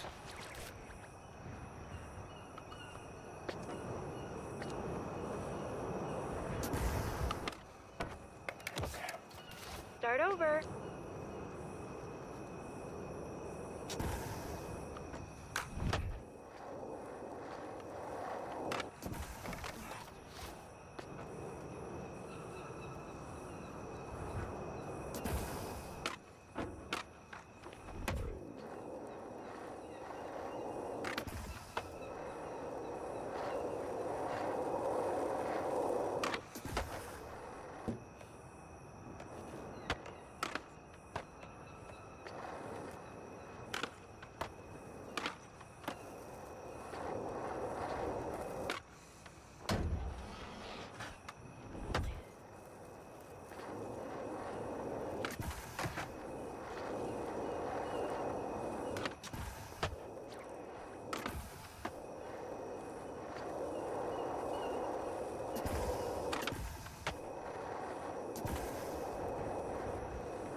Okay, this time.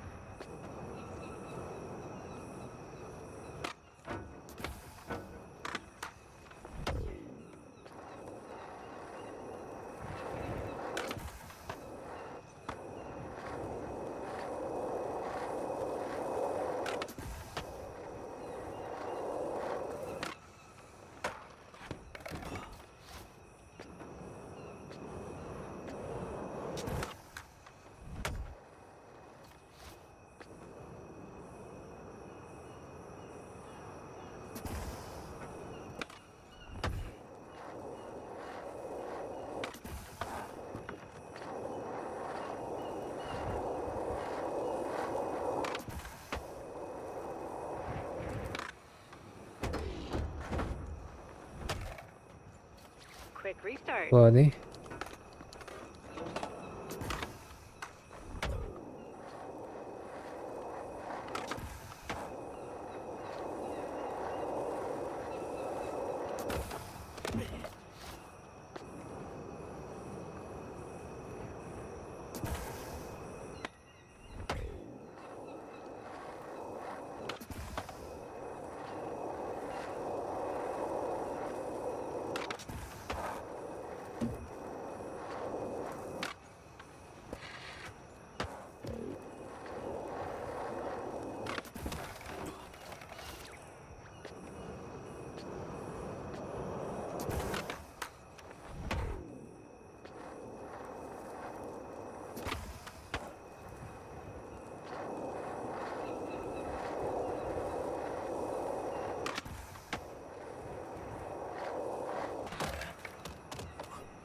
Ai, Time for foda-se another go. essa bosta.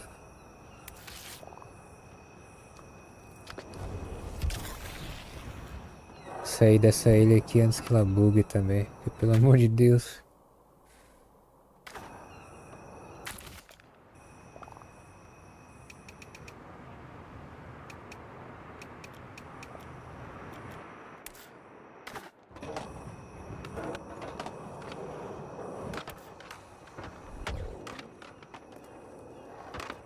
E agora não vi nada especial nessa ilha.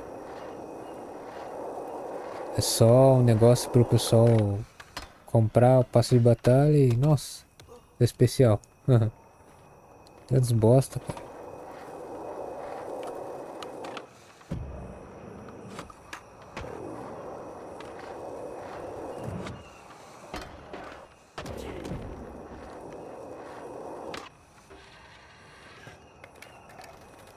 Aquele túnel no lugar que a gente tava ontem, porra, legal, mas o resto... O cara flutuando.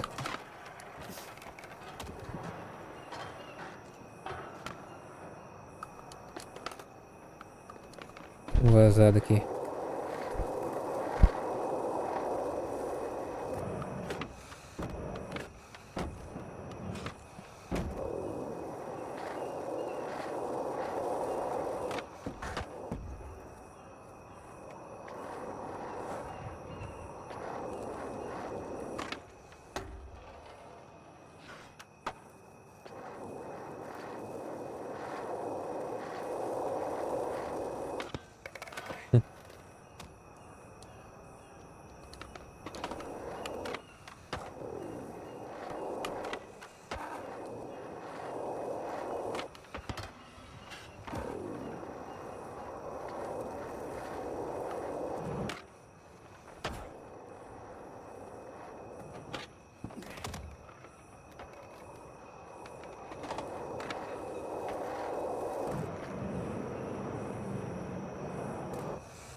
Sabia que não ia rolar.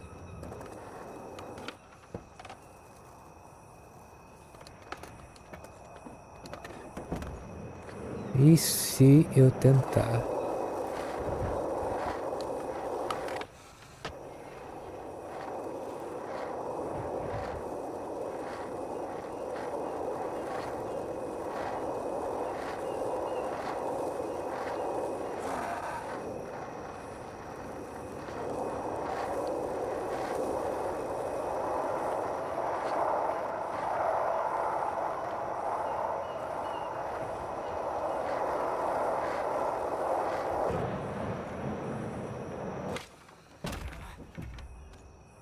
Acho que se for mais rápido, de repente.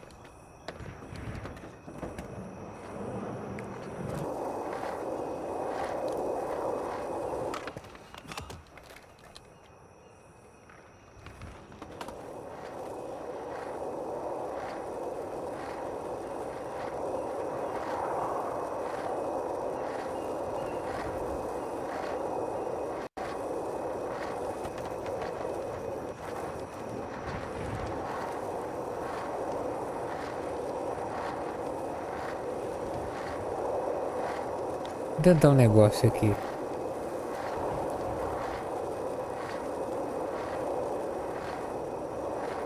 Tem uma modalidade de skate que eu não lembro o nome, que é em descida.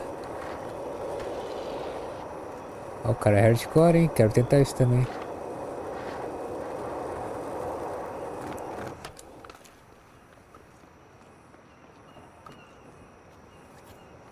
Mas agora não.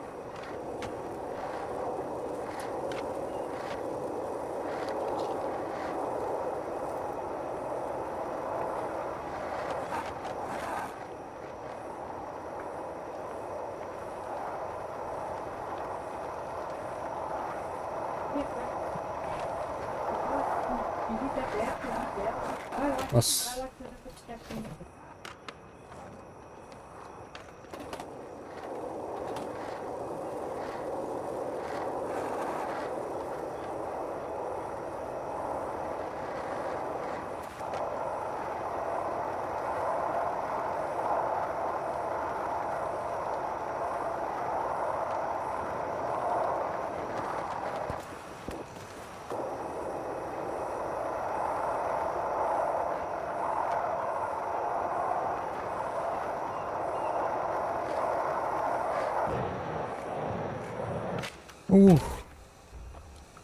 Acho que não rola.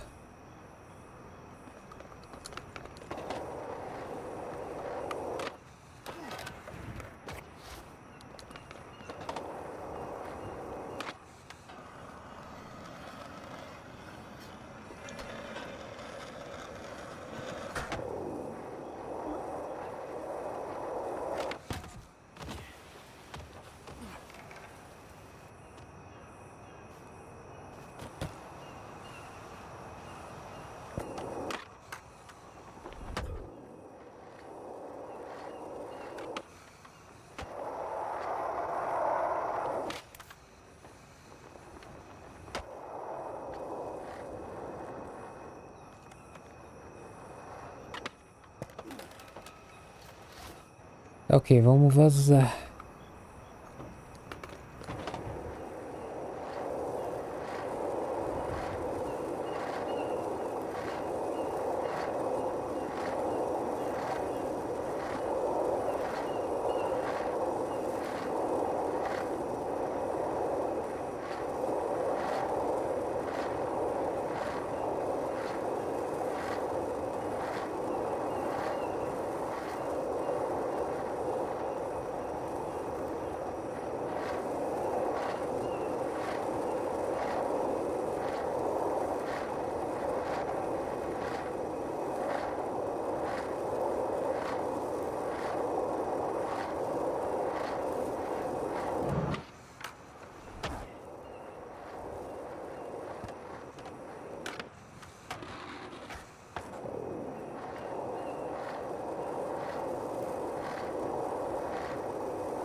Vou entrar aqui só pra ver.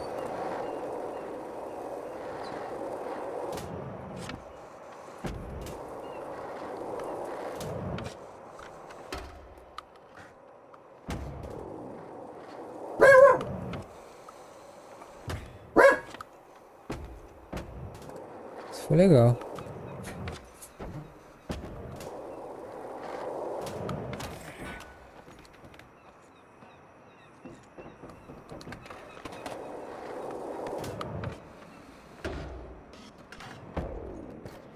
Não.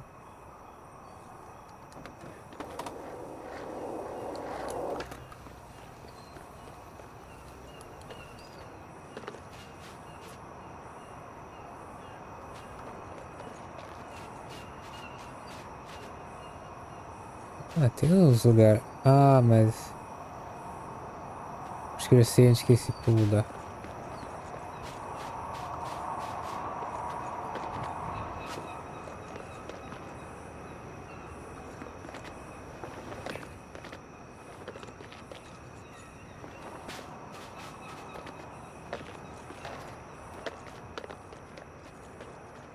Todo mundo bugado aqui, é impressão minha.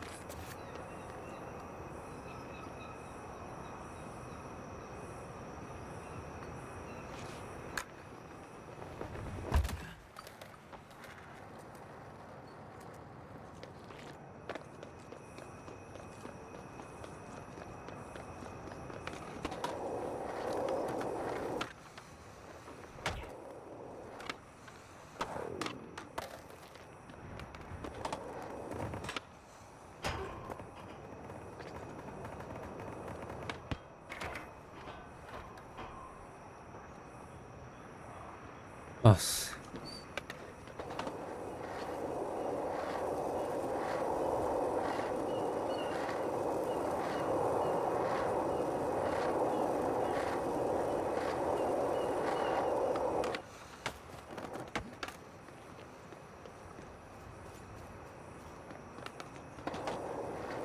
Olha que não dá nem pra dizer que é minha internet, cara, porque senão eu nem estaria jogando aqui.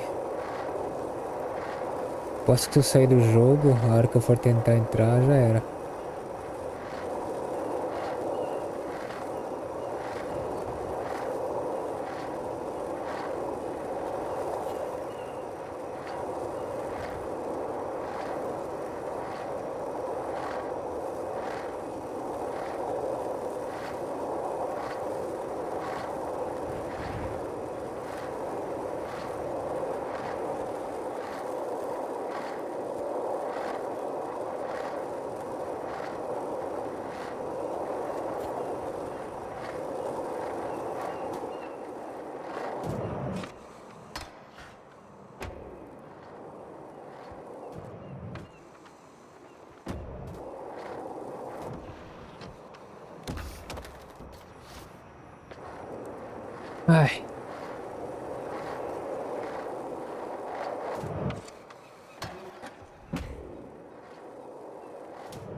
Então pra mim, ou essa galera caiu, ou tem uma coisa muito estranha acontecendo aqui. Bug, alguma coisa.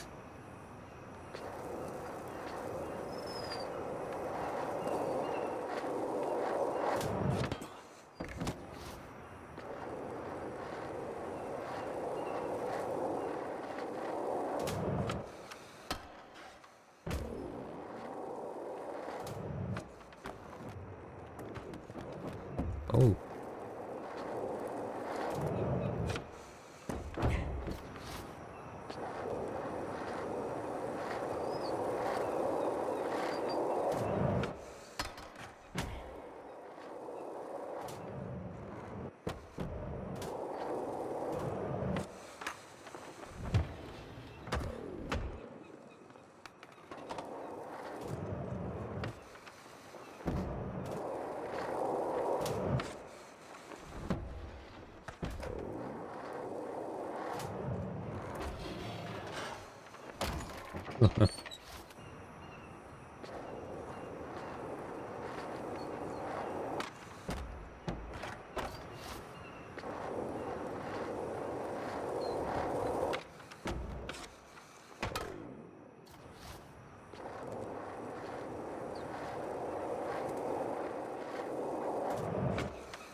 Nossa.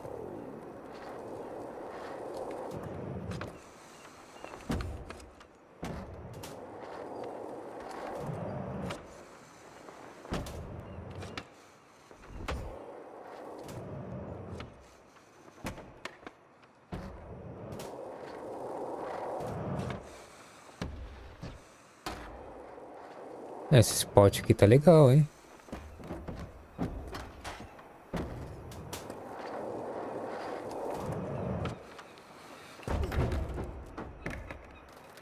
Não irei mentir.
Tá, vamos vazar daqui antes que dê algum problema no jogo e não entre mais daí.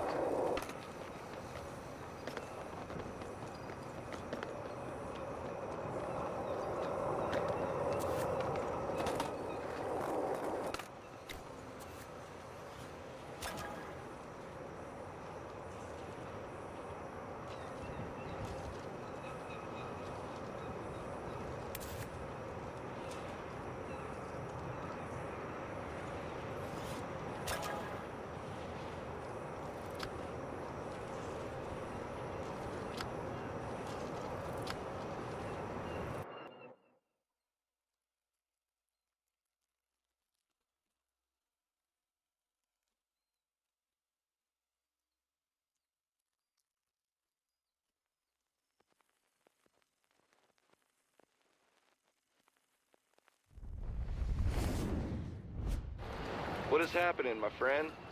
The name's Slappy. Looks like Izzy volunteered me for the next stop on the tour. Makes sense seeing as me and the crew I roll with are into rigging spots. I'll fill you in on Sandvan's Quick Drop, a DIYer's dream tool. I've got just the spot. Let's roll.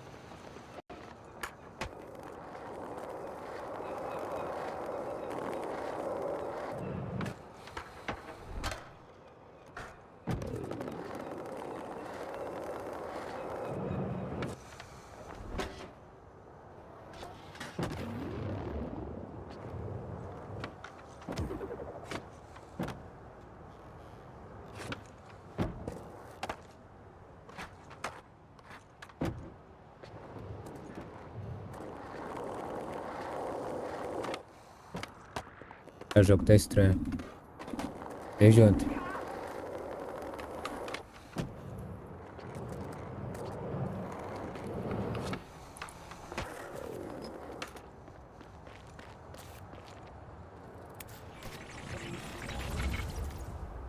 Okay, let's start building with the handy toolbox. Um minutinho.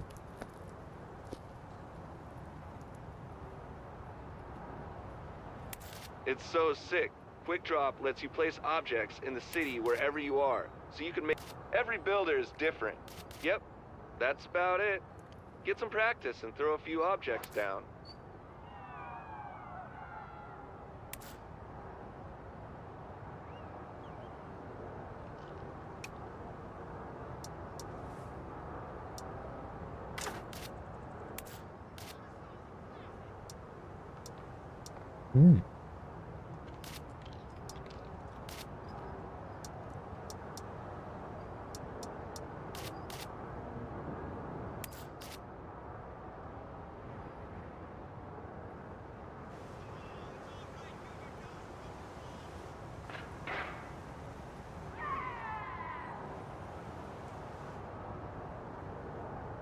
Onde eu coloco?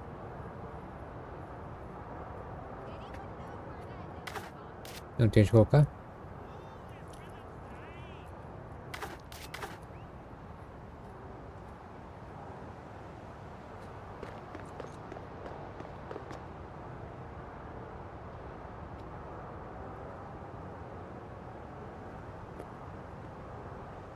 Ah, se for pra colocar só pra colocar, então vamos colocar então.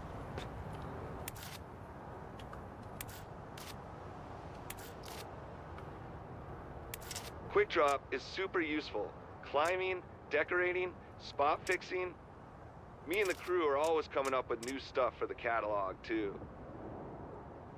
Hell yeah, I like your choices. Now it's time for the good stuff. Skating. Não, não é só.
Não vai rolar.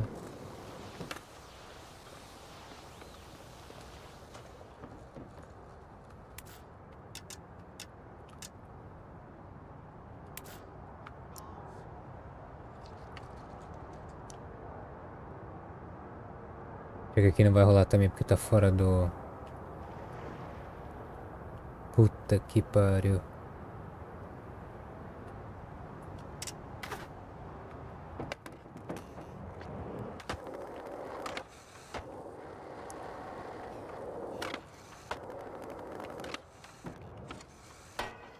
Damn, you ripping it up.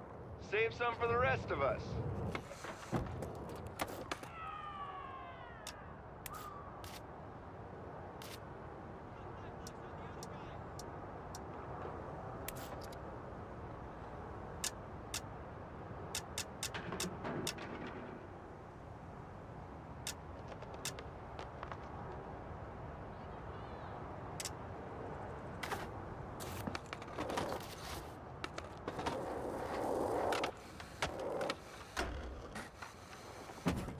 Ah, shoot.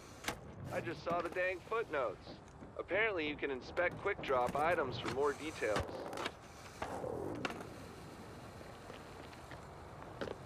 Pressão. Pretty handy when you need to re-rig a spot. Okay, let's see how many points we can score on our little build-a-spot.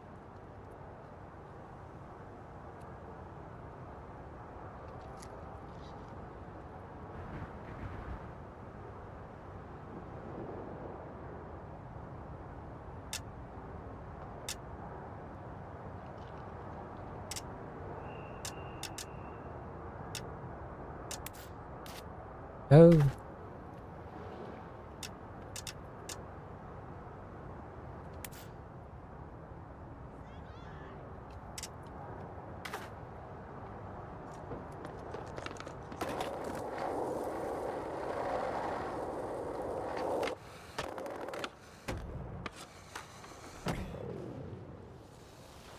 Damn, you've got some good placement chops, and even better skating skills. Just remember, anything's a spot if you've got the tools to rig it, and Quick Drop has a buttload of tools.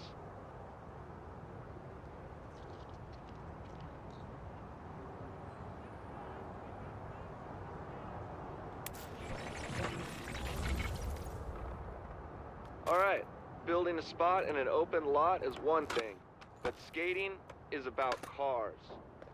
Jumping on cars, or over them, you'll see.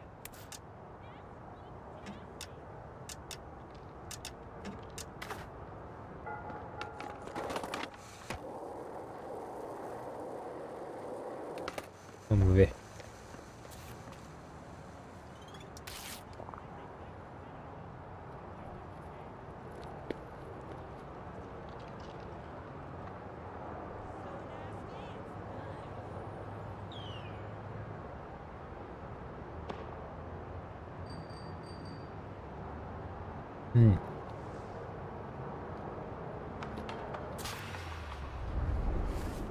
Alright, the mission is to blast over a few of these cars. The how is up to you, but I'd strongly suggest a kicker for some launch love. Como eu vou fazer isso?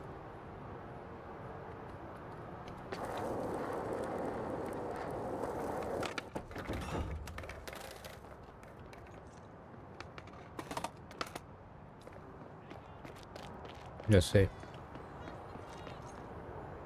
I've heard of some pros who can jump cars without a ramp, but Quick Drop would definitely make it easier.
Ah.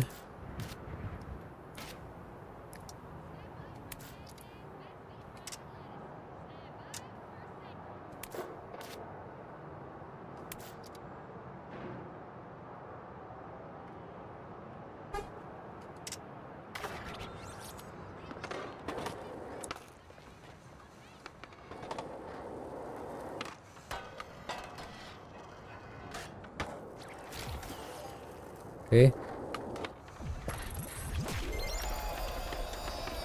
Brad, I knew you'd figure out the proper object to air to car ratio. Uma rampa. Simples assim.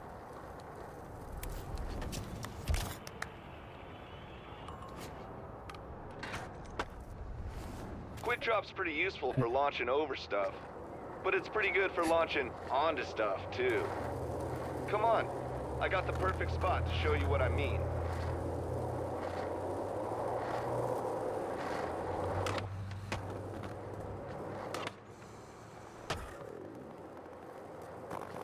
Looks like you might have the DIY gene. If that display is any indication, it takes a builder to know one, and I know one when I see one.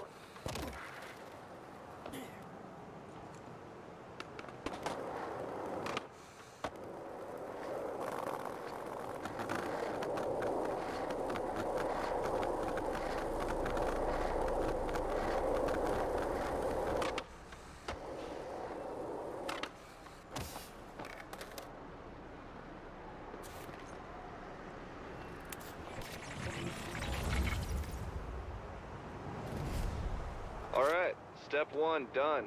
You found the spot. Now let's make it skatable. That ledge is pretty high. The kicker ramp should give you a boost up. Damn, there's footnotes and an addendum, and it looks like there's something called quickest drop. Check it out.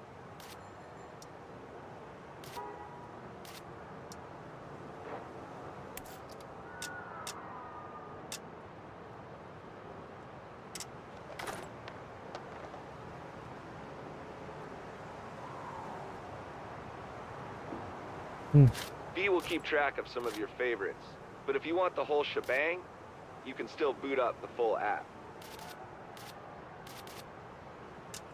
Just plop down the kicker in the right spot when you're ready.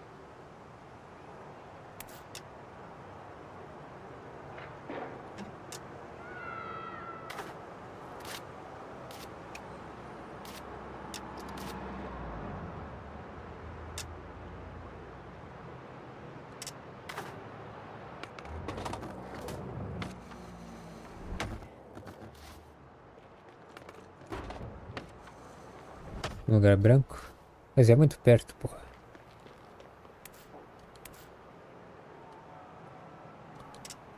Looks pretty lined up to me. Go hit it up.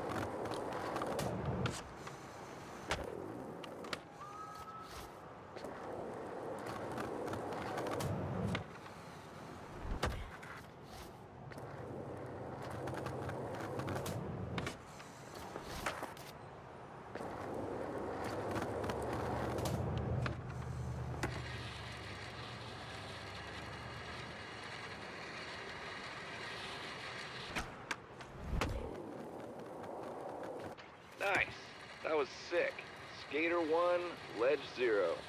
Quick drop with the assist.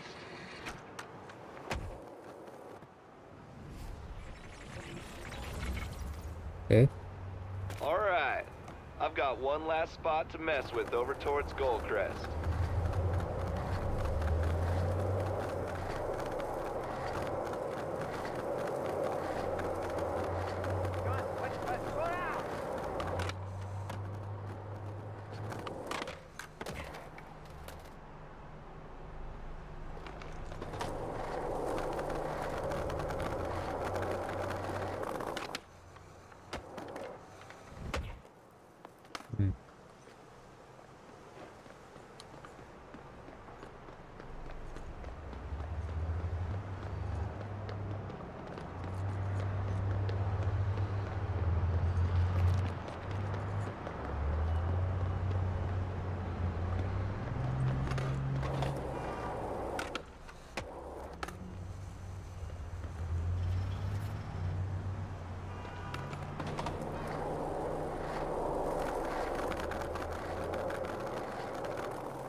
Nice.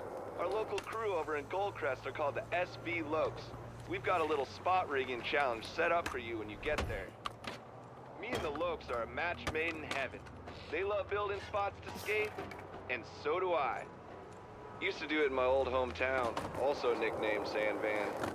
Serendipity.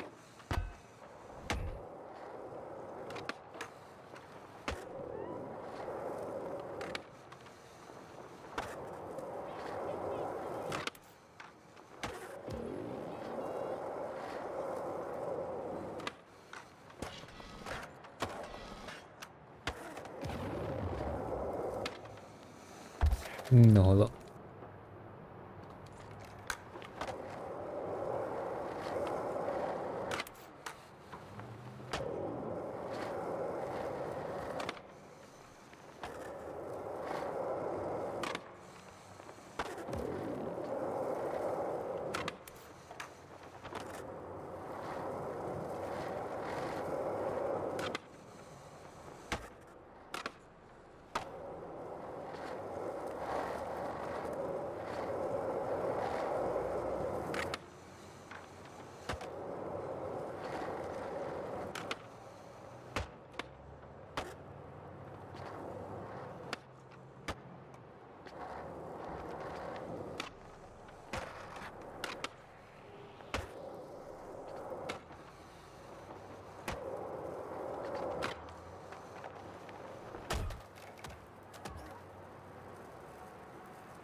I hear the kids like to play this floor is lava game.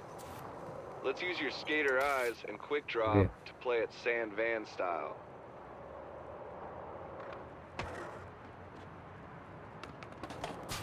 É mais grind.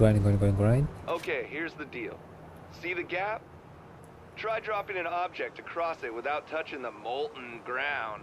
That stuff's hot. Okay.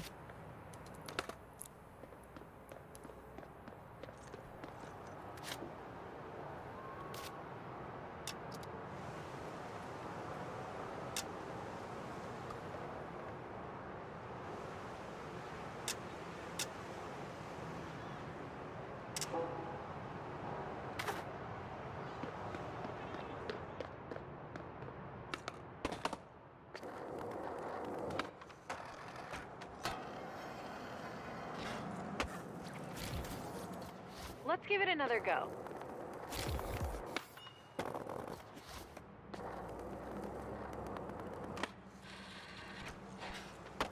No.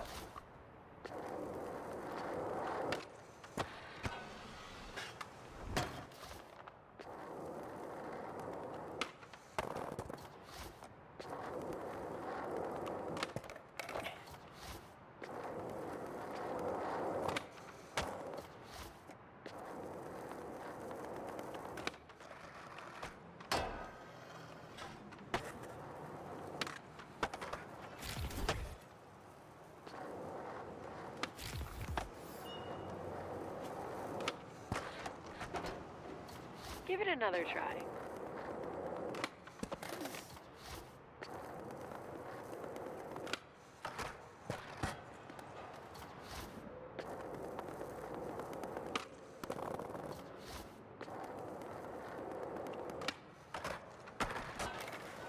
Fuck.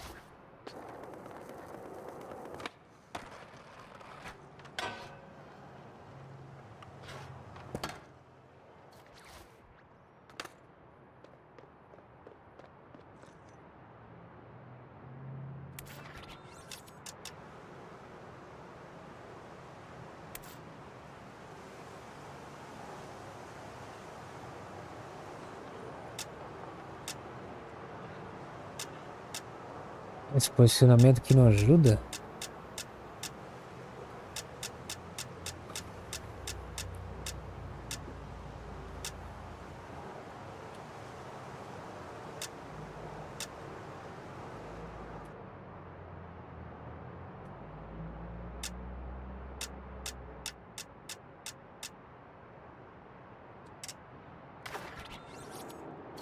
Back to the start. You got this.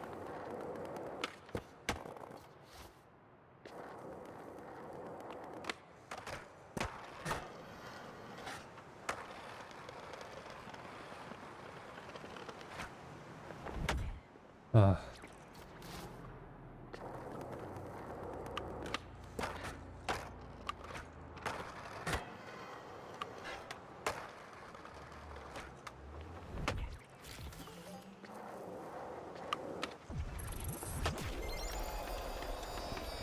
Yeah, looking unburned.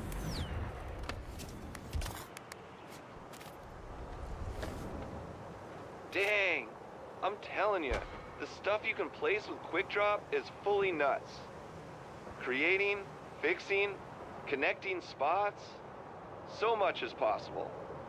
Whoa, Privadas? you might need an umbrella. Anyway, you're a natural. I'll see you around when you head to the village for the next tour. Peace.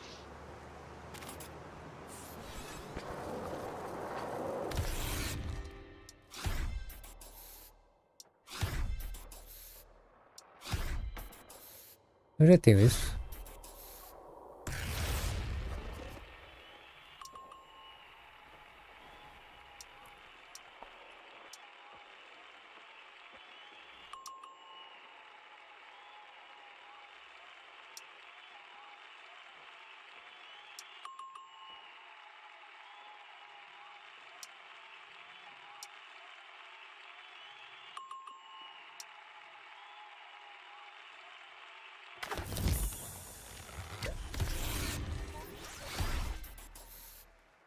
Não, acho que são diferentes.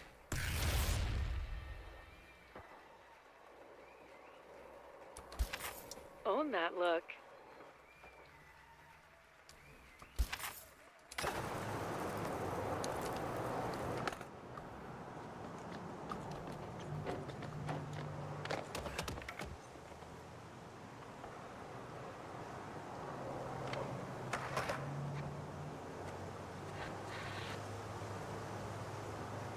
Ele colocou redondo.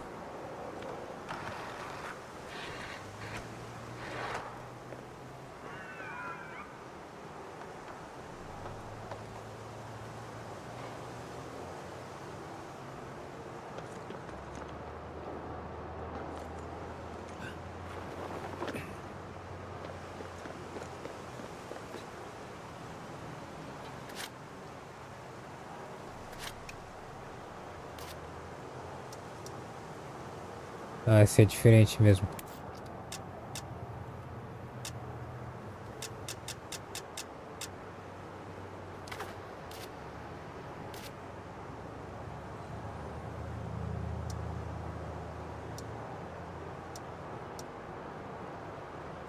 Esse é comum, tem 3, esse é 2. Entendi.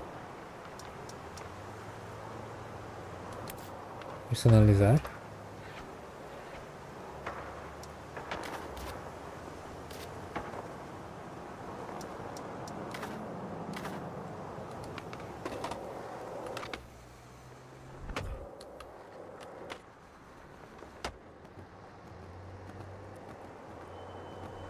One man's dumpster, another skater's super high ledge.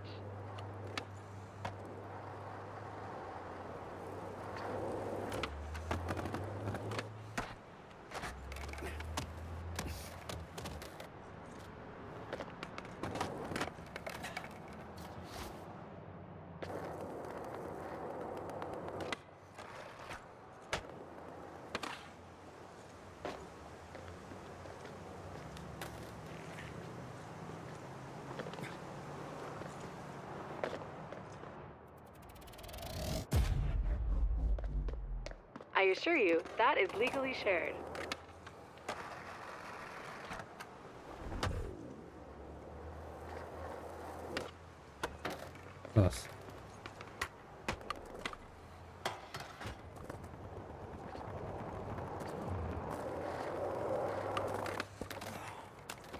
last one is a make.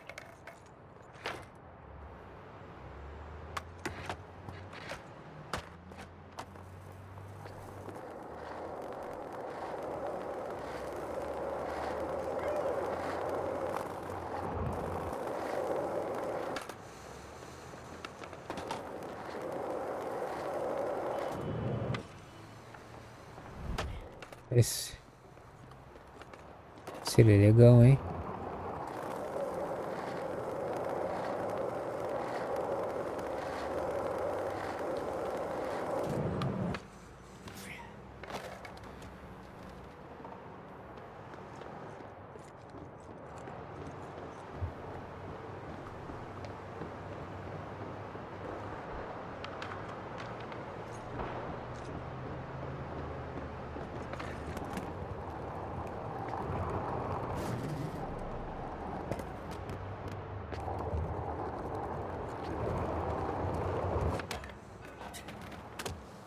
That definitely could have been worse.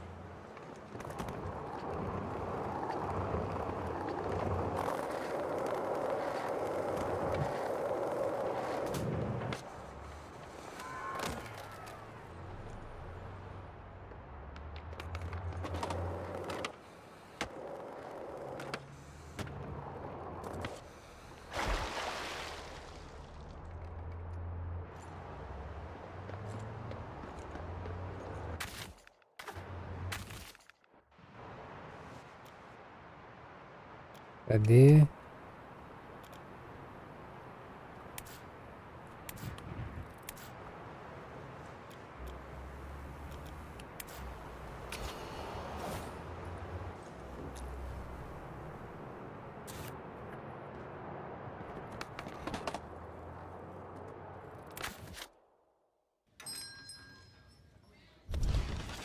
Guess who's trending in the hedge? That's right. You.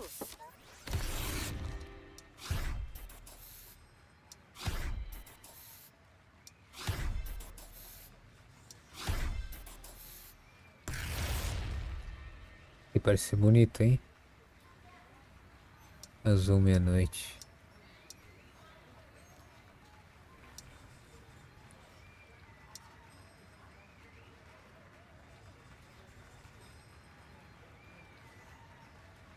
Esses produtos Jardim Adorada.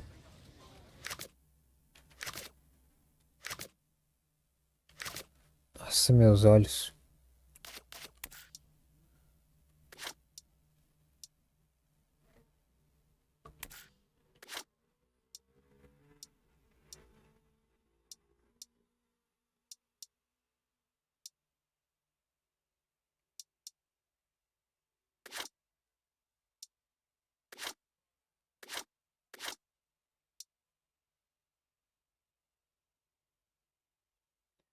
Eu gostei desse negócio aqui que ele parece um tapa-olho no cachorro.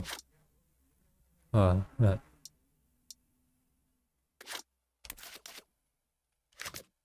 Nice grip job. Não.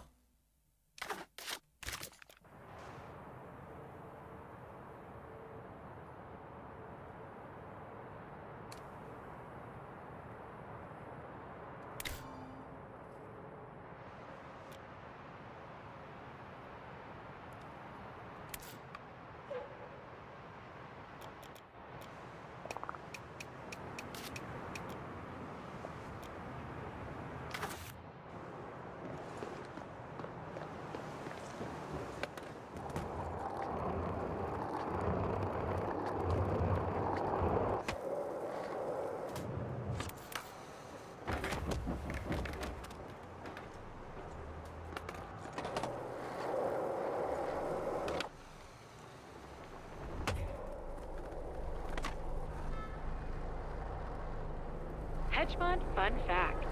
The neighborhood was originally called the Blue Light District due to the remarkable annual mating emissions of the indigenous glow jellyfish. A bluish aura would bathe the hood, and the locals partied in Sandban's OG entertainment area. The name was changed years ago due to its prurient origin.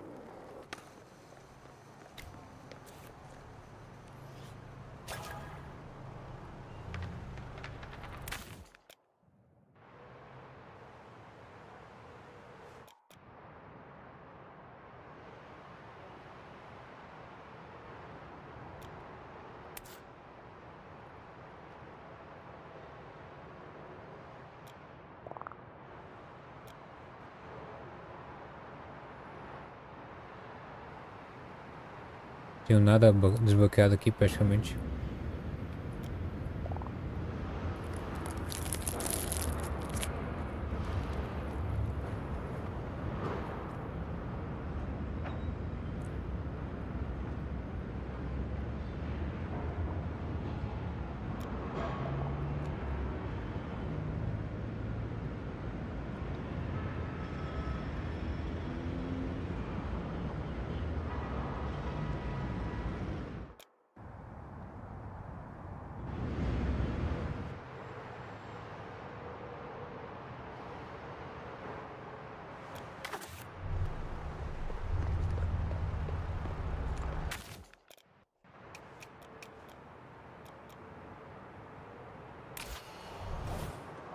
Wow, that bus was fast.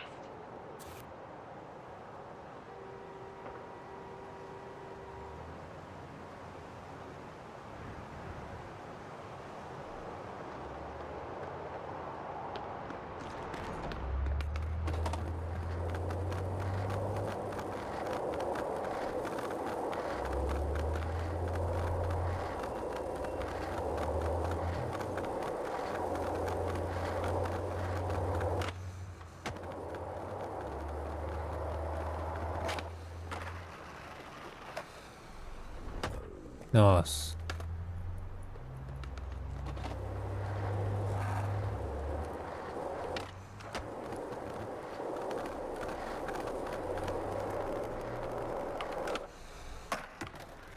Suitably thick, quick feet.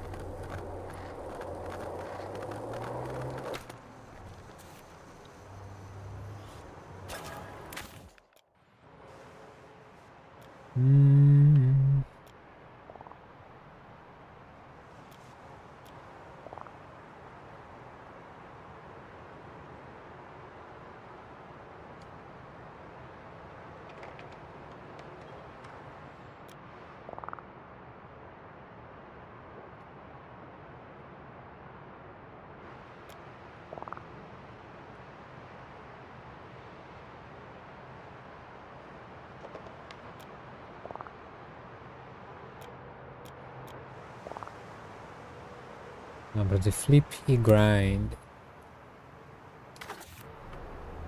Vamos esse aqui o último e encerrar a live por aqui. Meu olho tá muito cansado. Acho que eu tô um pouco também, mas não é cansaço físico.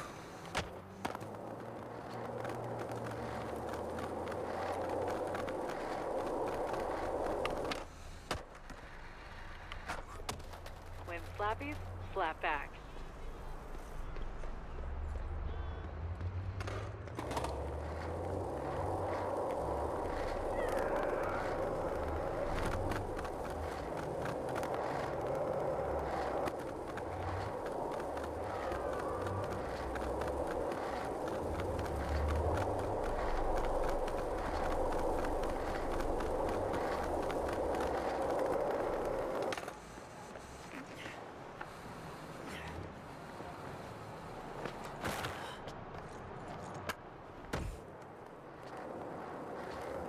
Pera aí.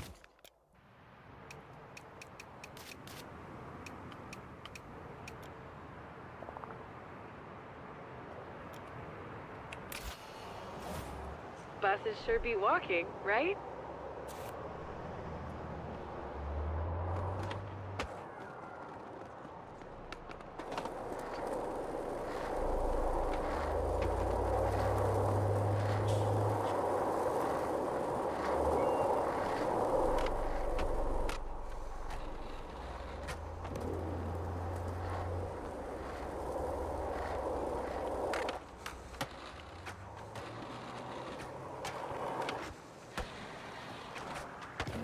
Nice.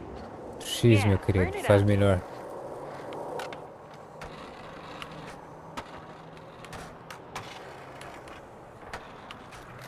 Oh, caguei com o negócio.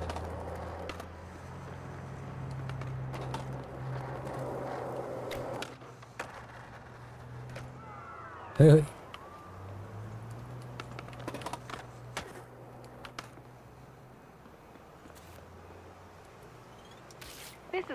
mostly ownable spot. Flip e grind. Feeling up to a challenge? This one's got your name written all over it.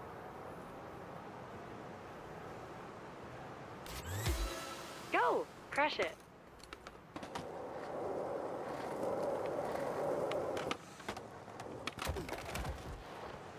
Como?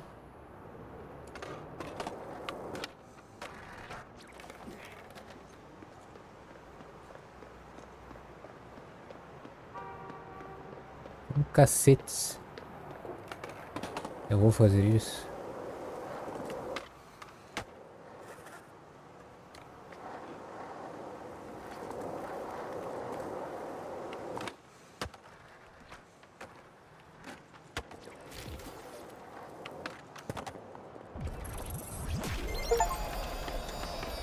Conclui todos os objetivos em 10 desafios no iniciante. Fácil então, né?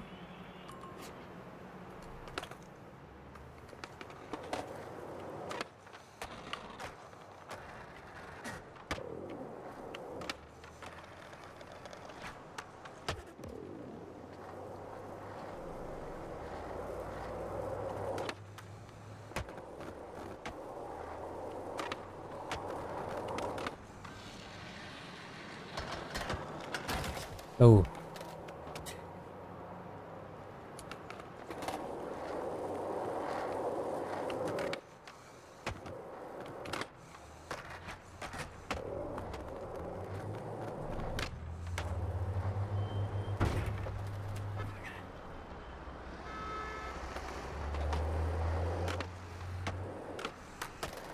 Running out saves get up time and skin.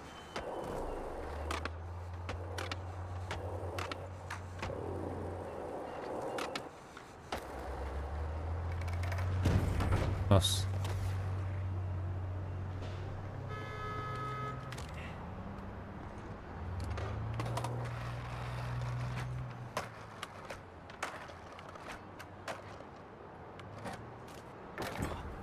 I am debating whether to laugh or express sympathy.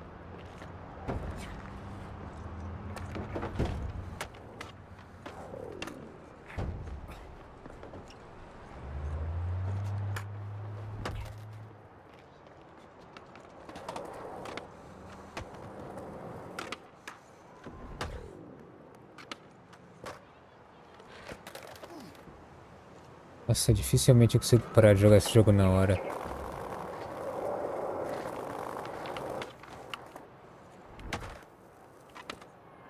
Será que eu consigo fazer isso de novo? Será que eu consigo fazer um wall run? E...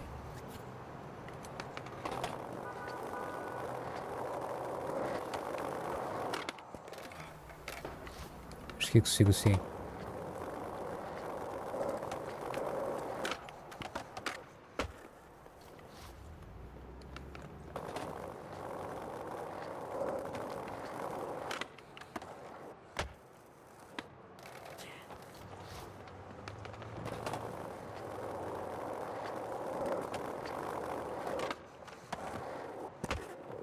Verified. You are so in the zone.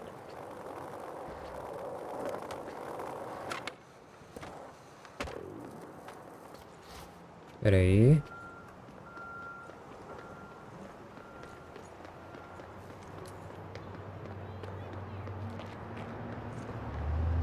Feet.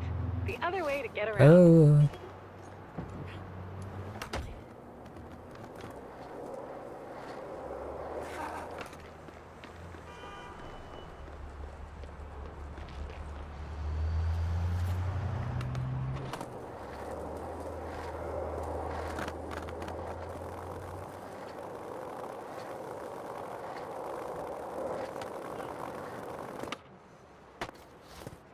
Não rolou.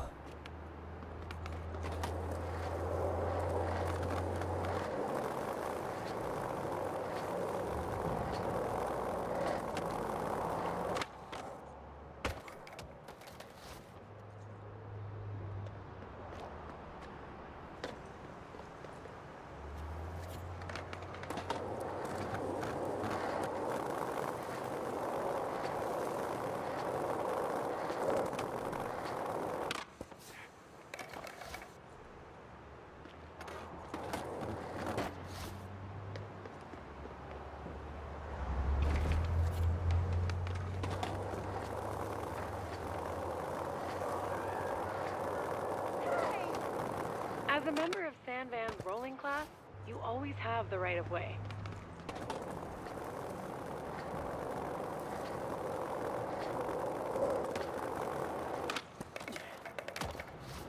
E antes.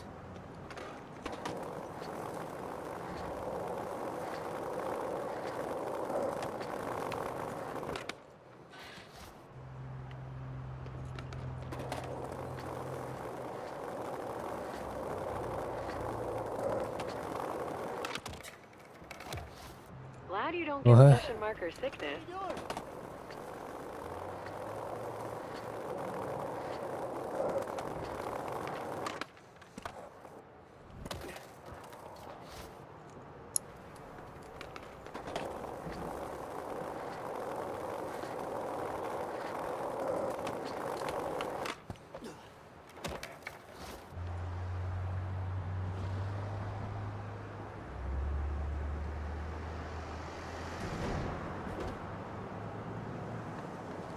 Então, negócio.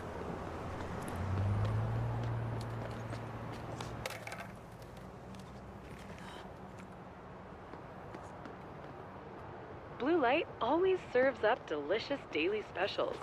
All you can grind ledges and bottomless air refills.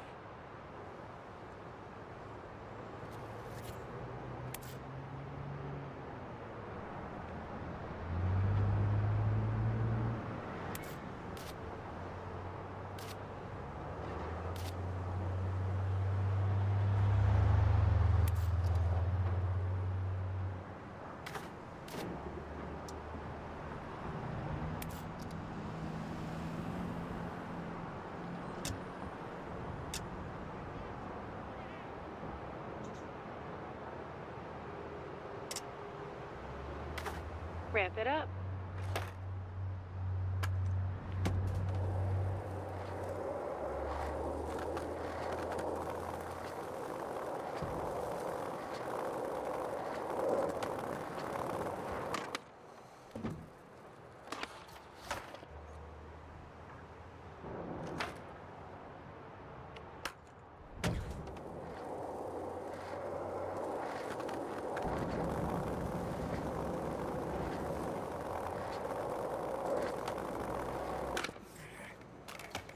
É.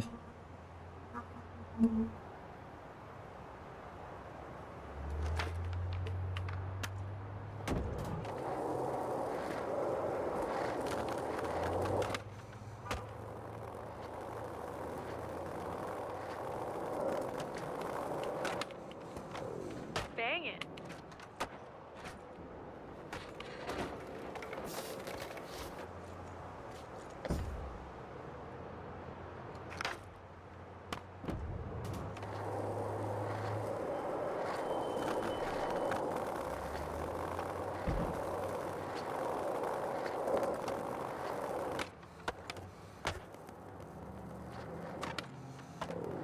Muito básico por enquanto.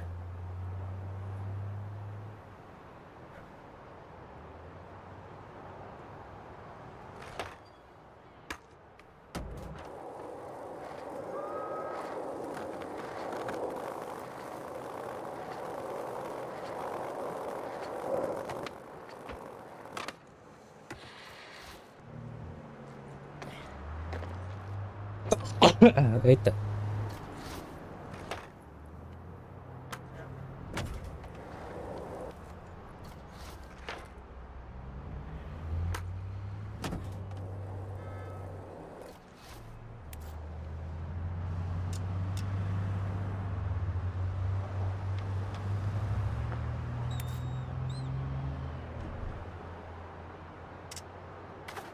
Yes, that needed moving.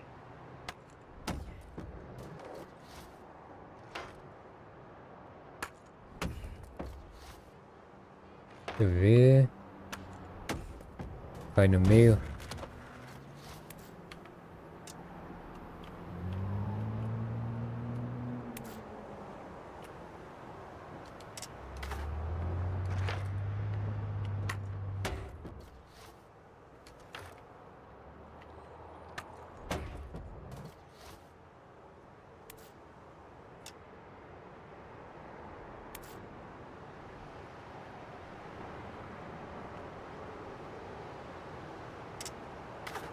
That seems a satisfactory placement.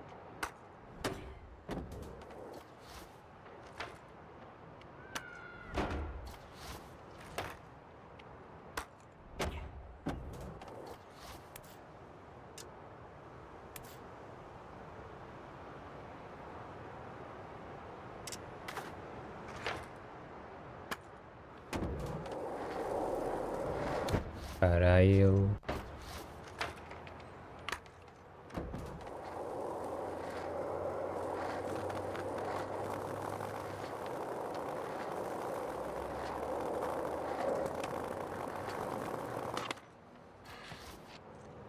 Ah, a gameplay desse jogo tá horrível.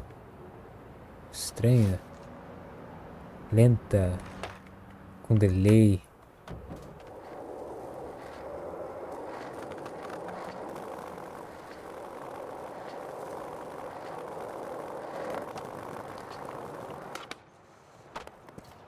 I Nossa, like how you're cara. showing the QDOs some love.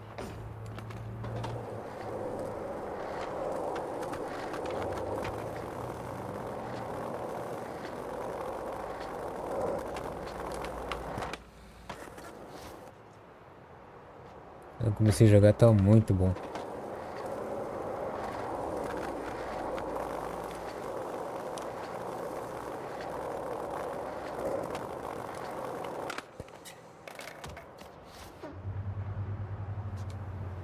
Pior que eu acho que não tem muitos lugares. Pera aí. Também tô moscando aqui, calma aí.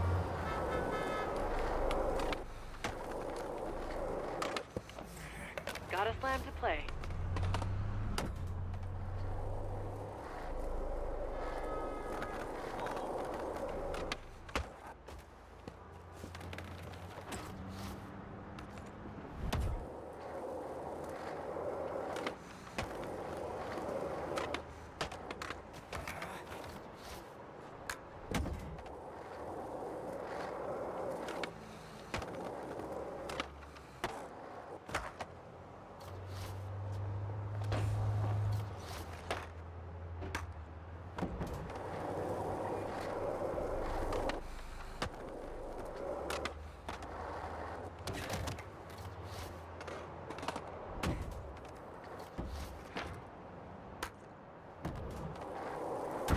Uh.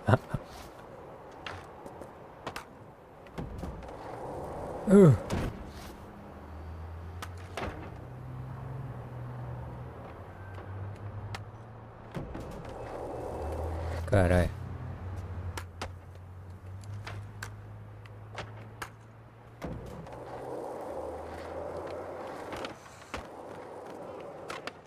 That's a tasty palate over there.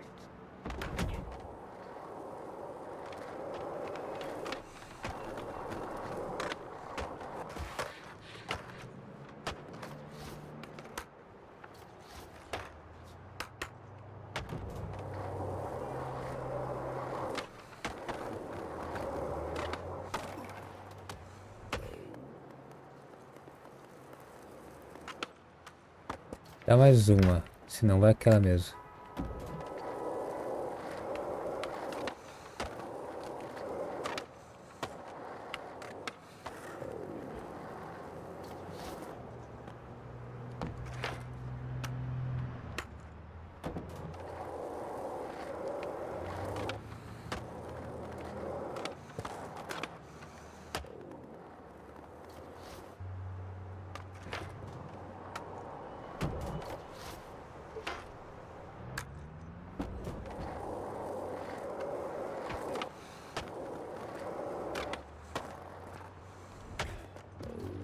Sweet. Get after it. You're smoking.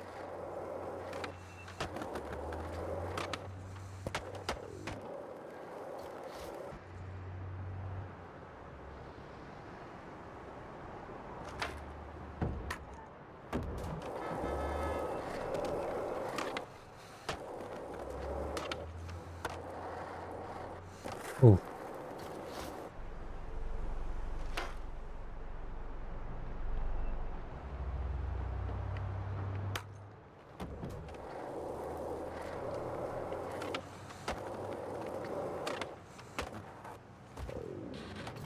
Não consigo pular.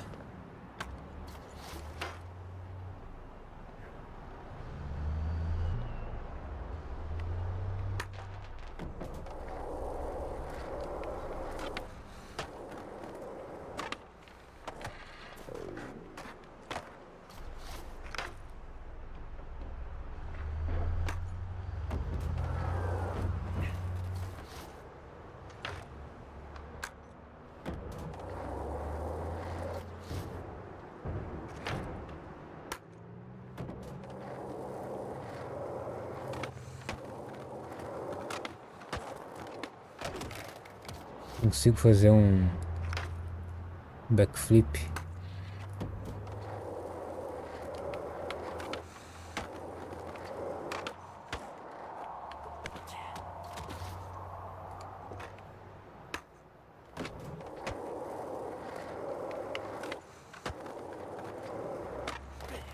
Boa.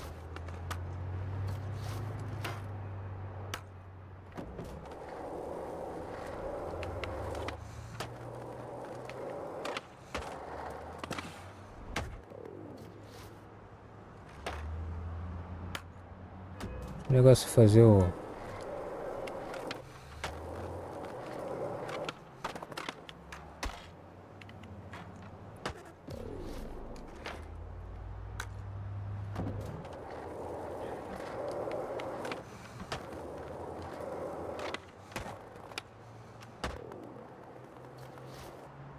básico.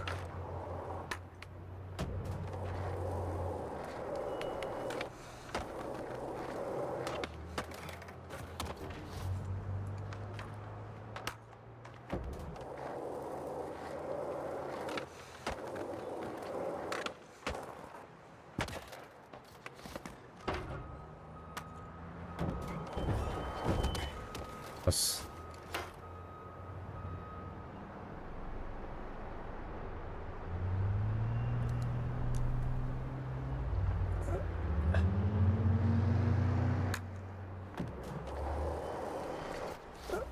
So many things to difícil. hit.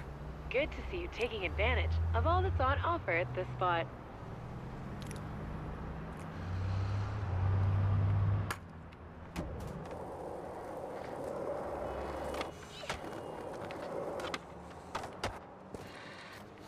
Muito precoce.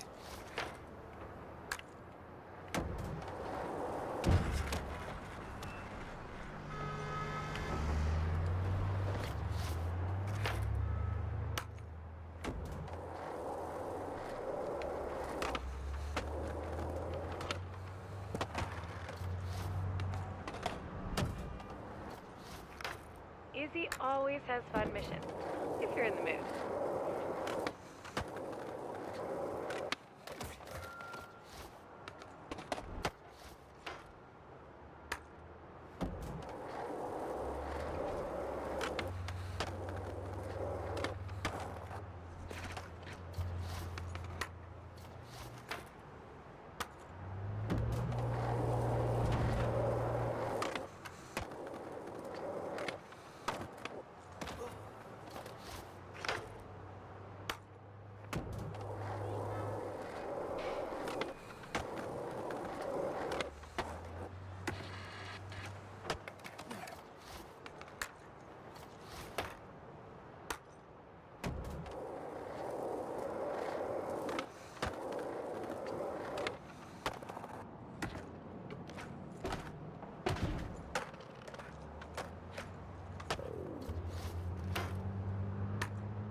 Isso ia ser lindo, hein?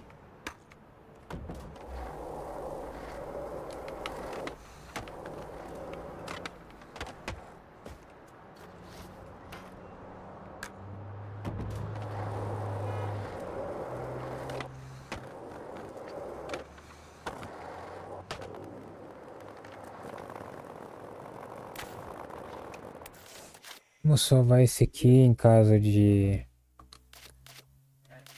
eu perder.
Aí.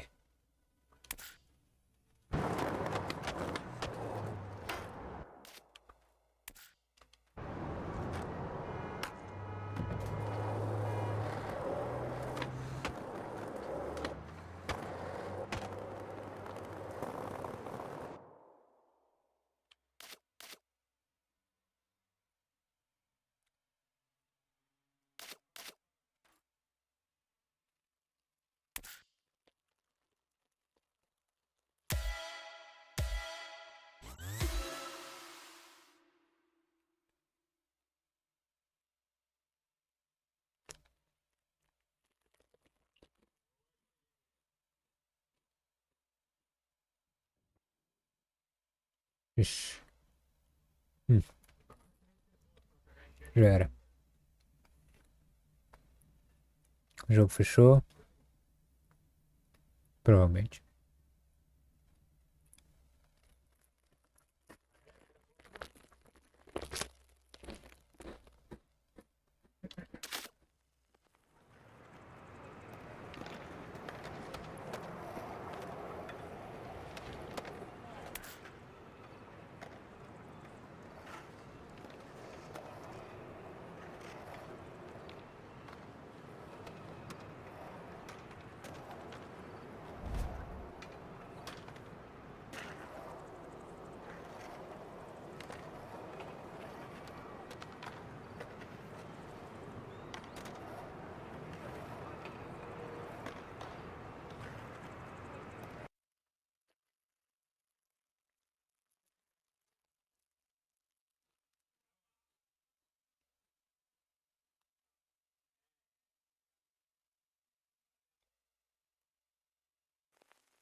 All right, it's time to bring it home and close out your first San Van tour. I'll be taking you to some of my fave spots in the hedge to see how your skater eyes have adjusted. A little tour ender victory lap. Let's roll to the beach first.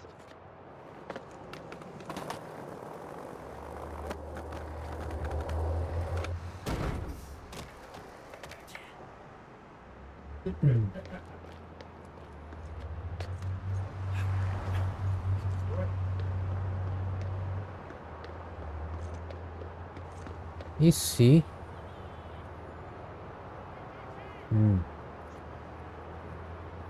E se...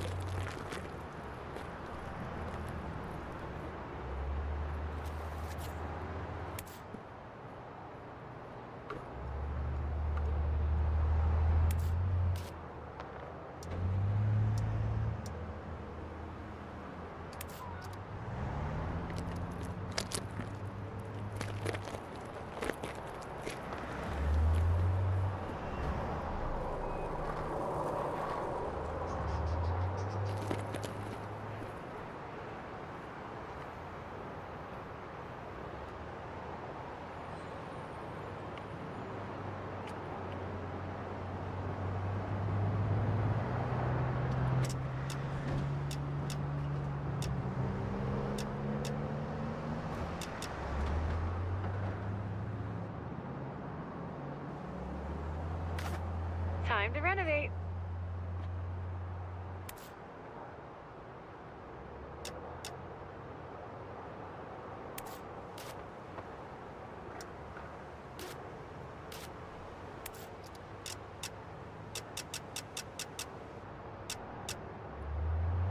Opa. Não.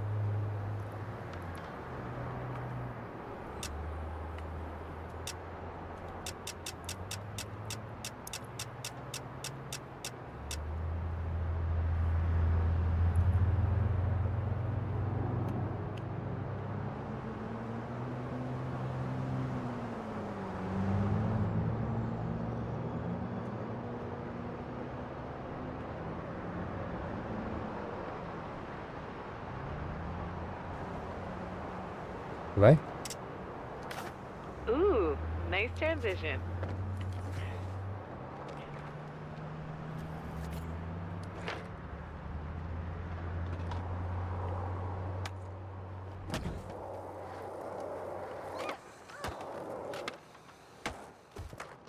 É, mais rápido, com certeza.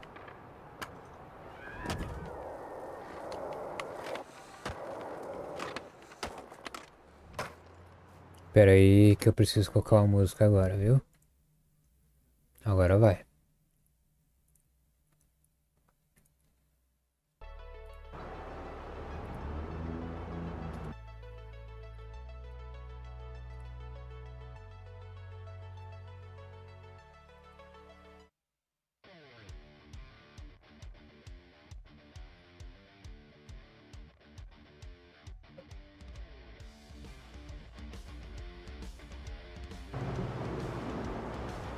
Breaking news. There's a newspaper stand.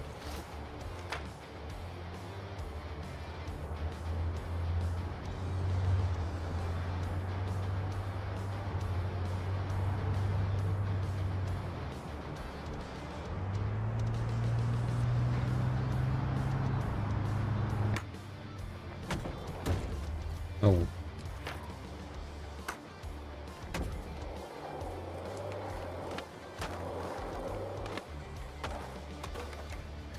Um pouquinho mais pra frente.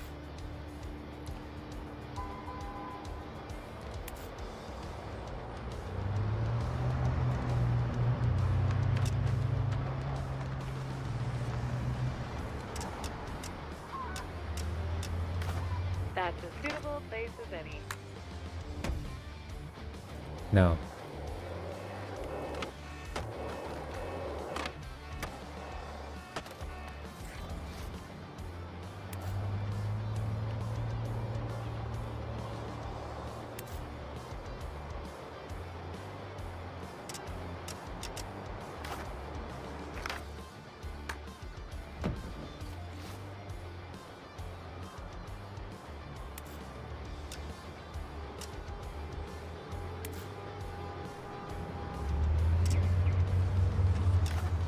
Are you sure about that? Merda, né? Never know until you try.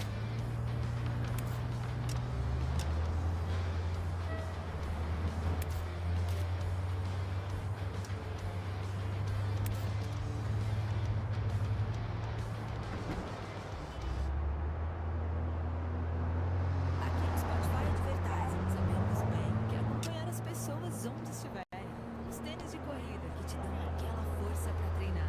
Nossos clientes dizem que o Spotify é parte essencial da sua rotina. São mais momentos para eles ouvirem e verem os anúncios da sua marca. Saiba como o Spotify pode agregar mais a seu mix em ads.spotify.com. Ouça sem parar as músicas que você adora. Leve suas playlists para qualquer lugar com o modo offline e toque aquele som que não sai da sua cabeça quantas vezes quiser. Pop Muita goes the música, object. nenhum anúncio. Só com o Spotify Premium. Clique no banner e saiba mais.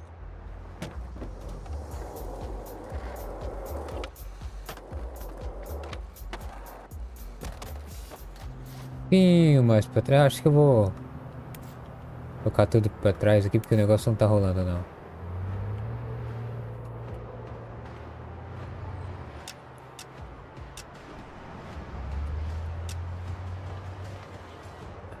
Aí.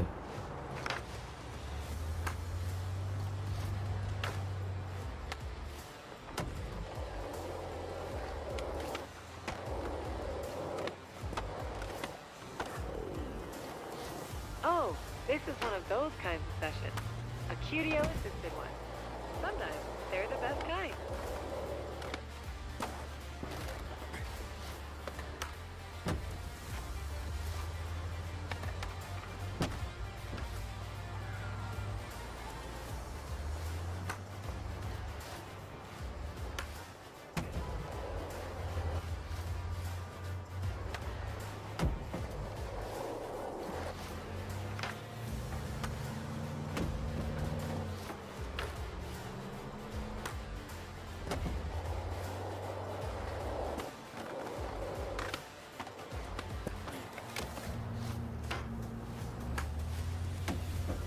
Porra.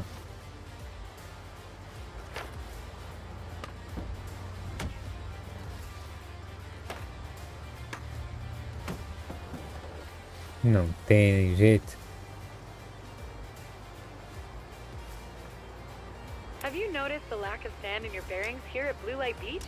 It's all thanks to Sandvan's patent-pending automated sand vacuum.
Acho que se for assim eu consigo. Someone's feeling it.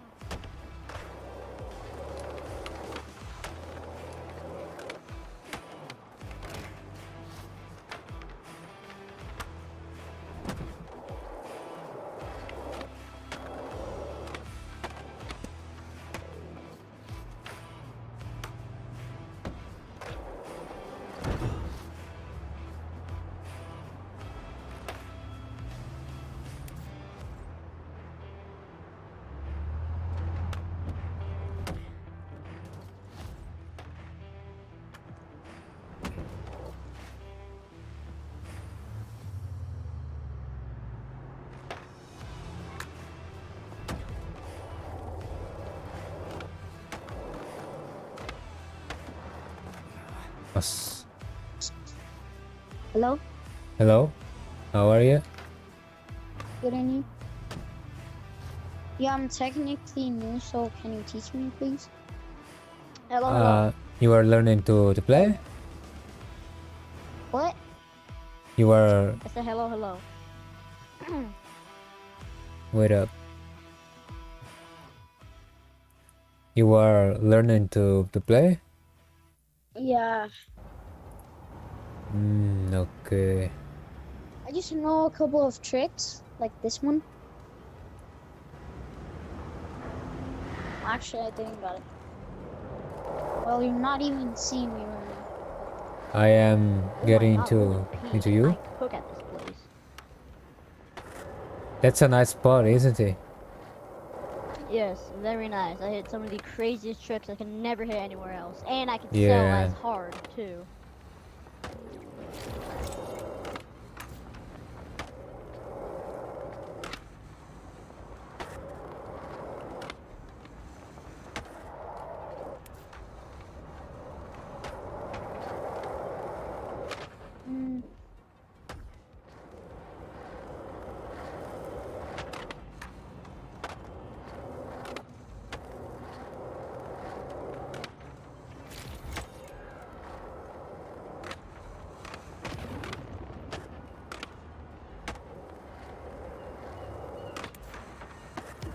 Ooh.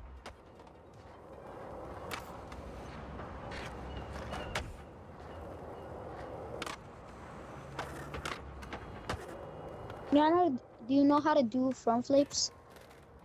Yeah. So you can't do those on skate, but if you hold your I know how to do these. L2, yeah, but then you have to do that and jump, and you'll get something Yes, like this. you can do that in skate. I've seen people doing it. Yeah, you can flip.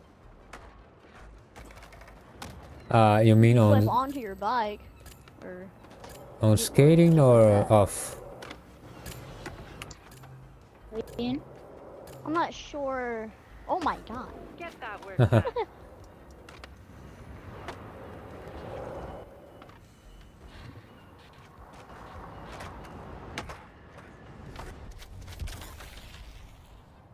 Nice one, dudes.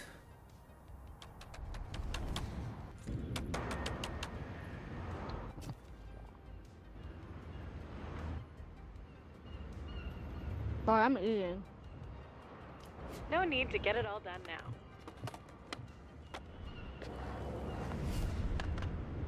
Focus up. This one looks tough.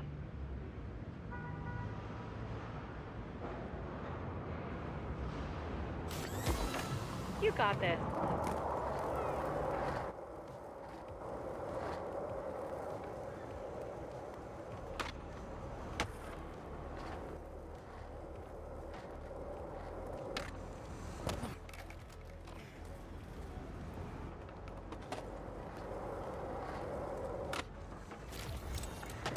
Nice.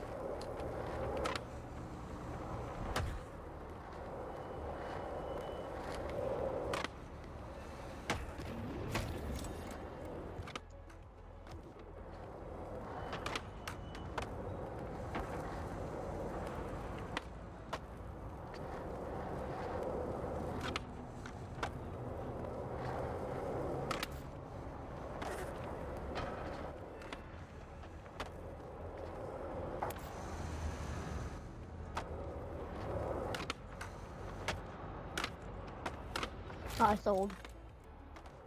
Huh.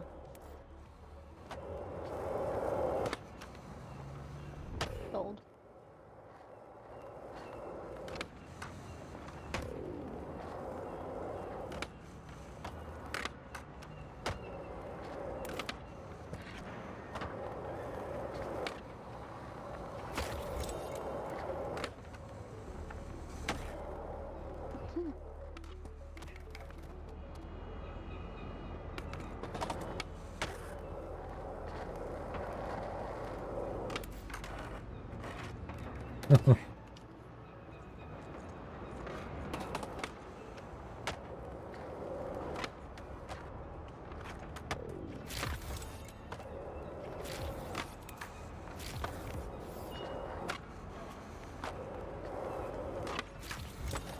Woohoo!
Jesus. Alright. I think I got this.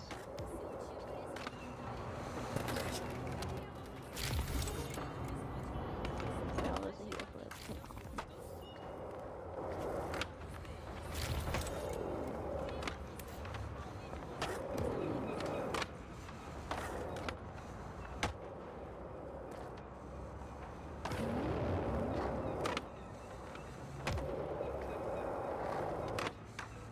Nope, it's not it.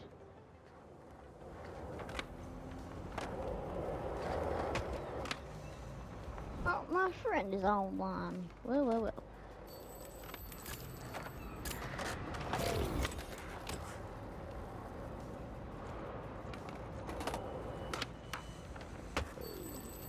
Oh, come on. Nice one. Taking care of necessary business. Diligent.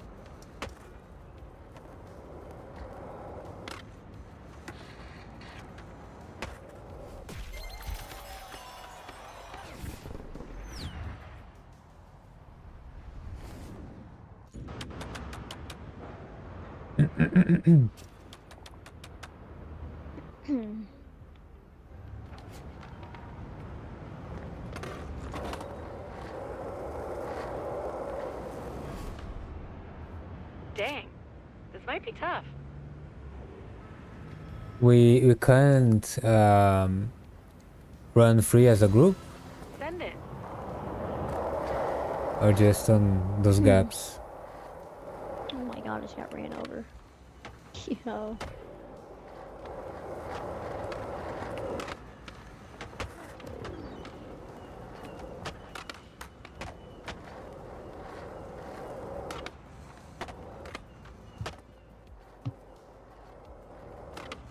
You are officially testing the limits of my boundary detection.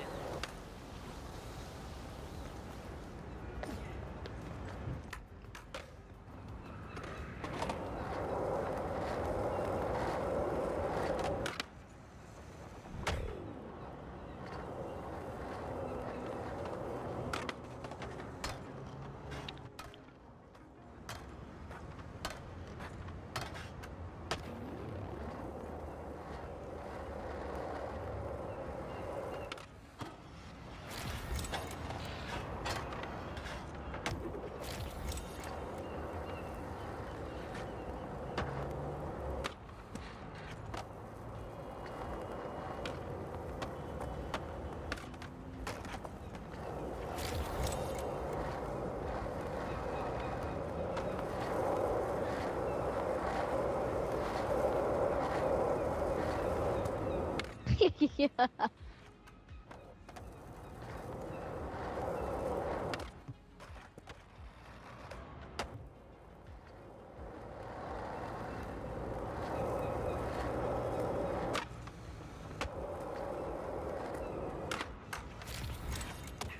Oh shit.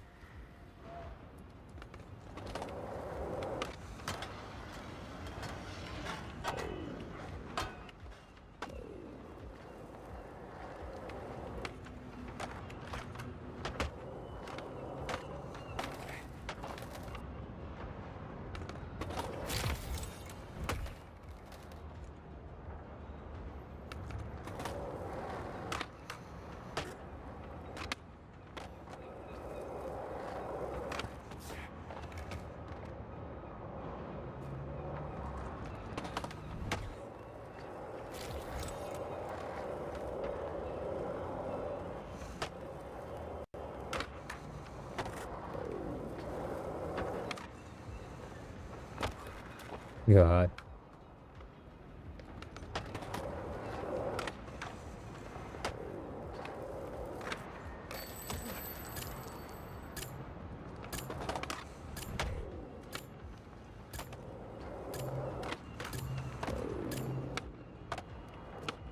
You are the objective assassin.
The game is a bit slower for you too, or not?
Tá muito lento.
Sair desse grupo.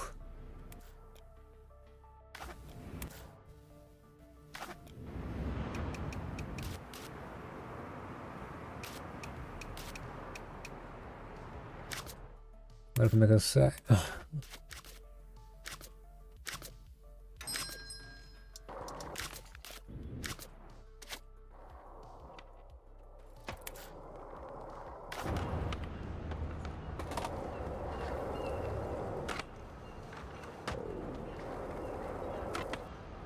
Those mellow ones, Cara, não they pode ser can, uma questão de gráfico. Tá muito estranho.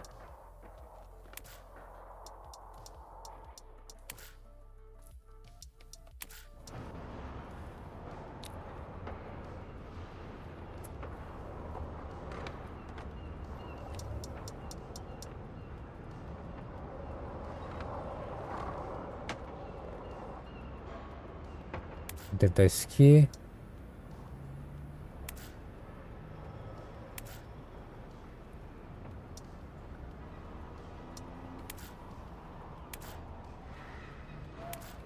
Focar aqui em qualidade, vamos ver. Não dá nada. É.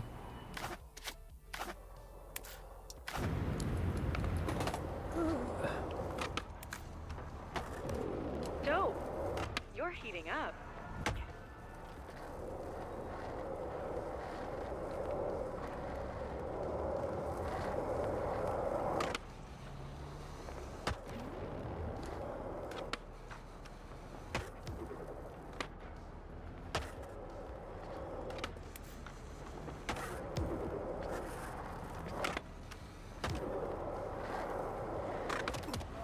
Nossa.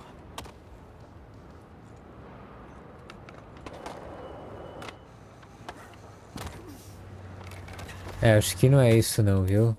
Acho que é alguma coisa que eles fizeram no jogo e agora tá assim.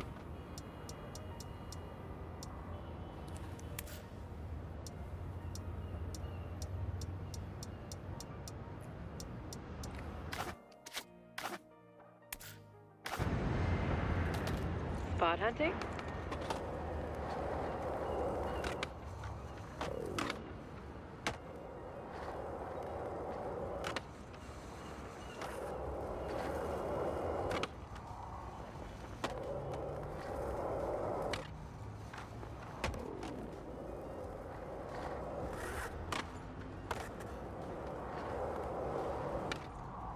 Plans happen. Onde é que ficava aquele lugar?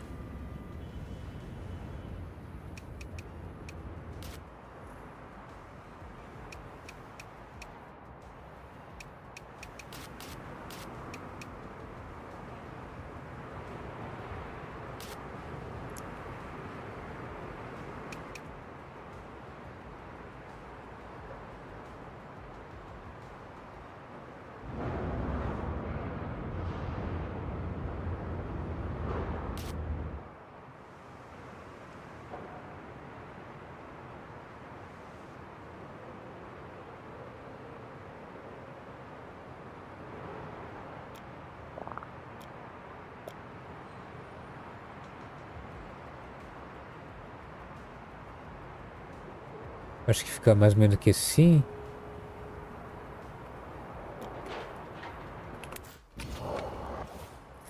Não tenho certeza. Rules.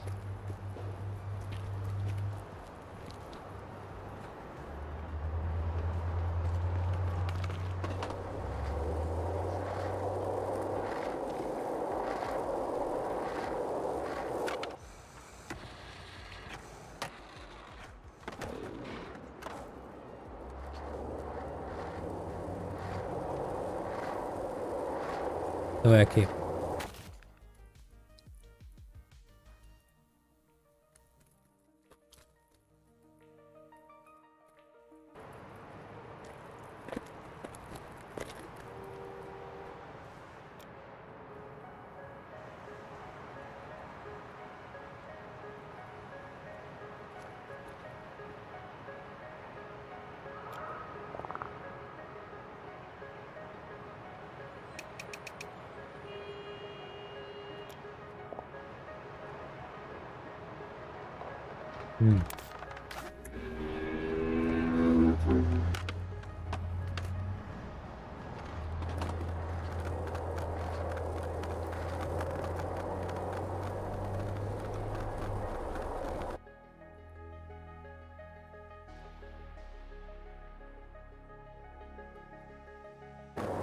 It's not a sesh until a pedestrian complains.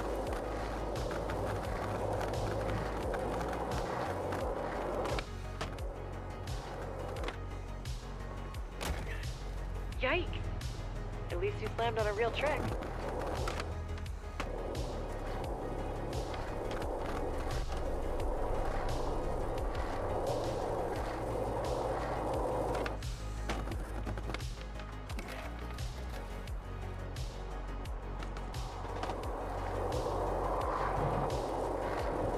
Olha, ainda tá aqui.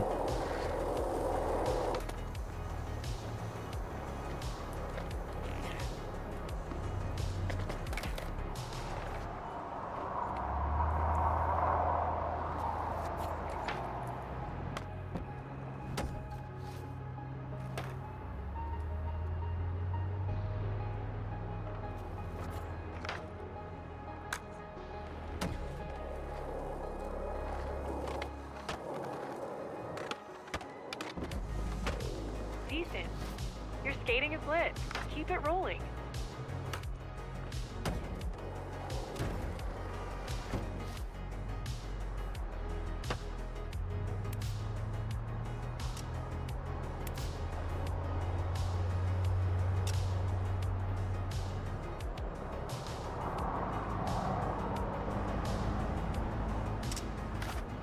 Nice and tidy.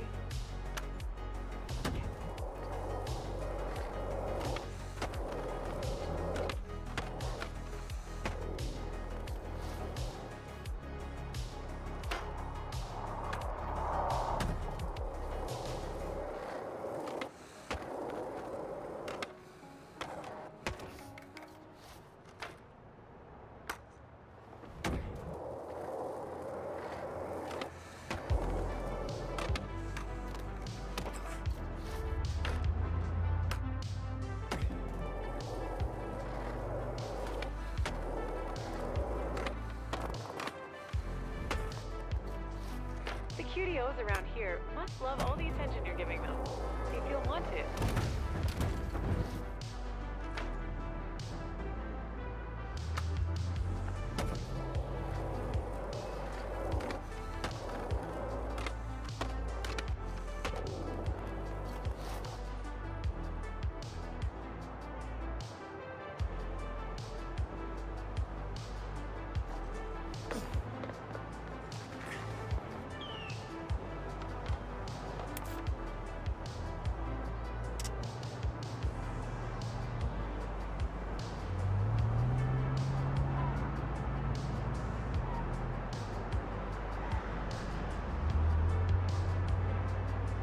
Hey.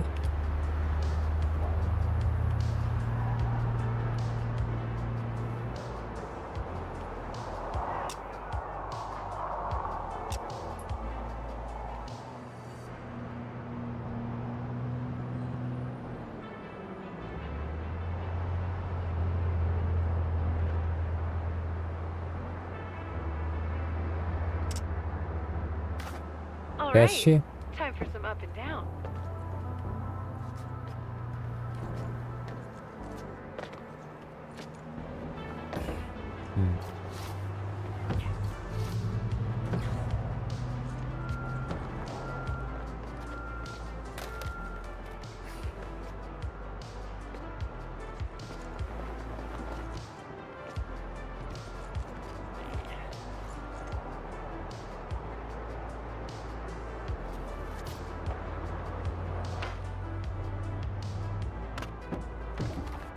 Hehe. Tripulação, prontos para decolagem. Ative o modo avião. Não deixe a música parar na melhor Next one is a parte. me. Com o Spotify Premium, sua música voa com você. Baixe suas playlists favoritas enquanto estiver conectado para ouvir no modo offline. Toque no banner e descubra todos os benefícios exclusivos do Premium.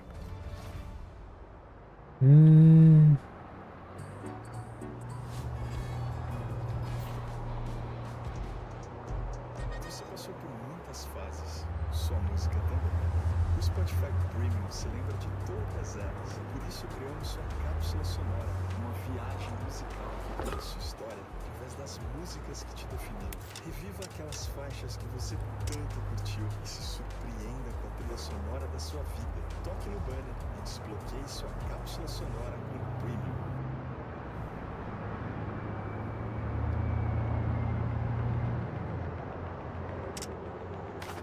Ramp it up.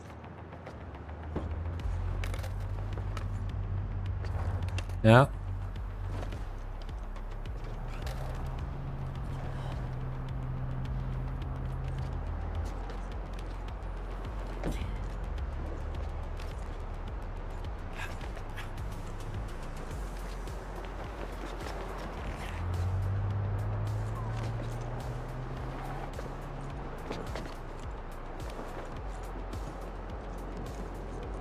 Oh.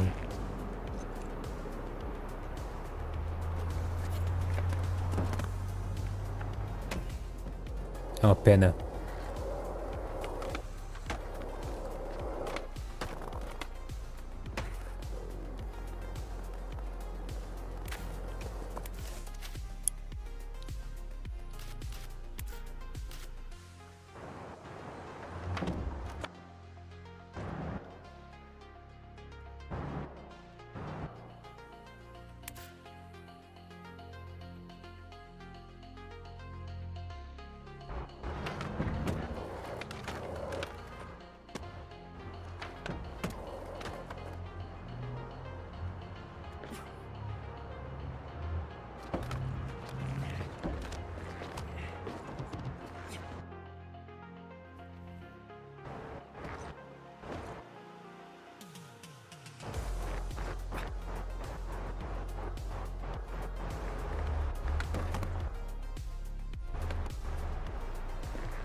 Aí.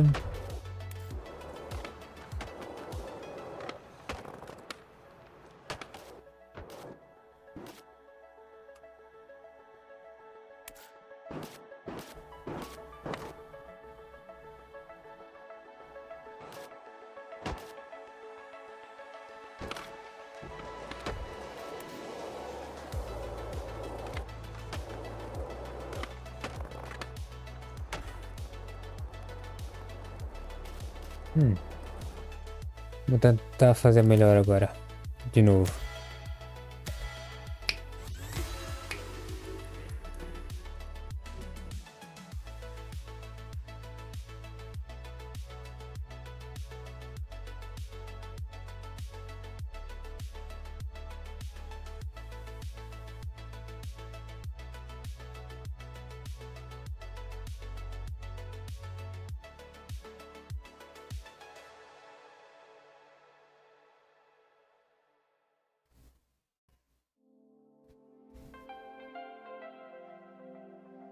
Eu não caio bem certinho, cai bem na ponta.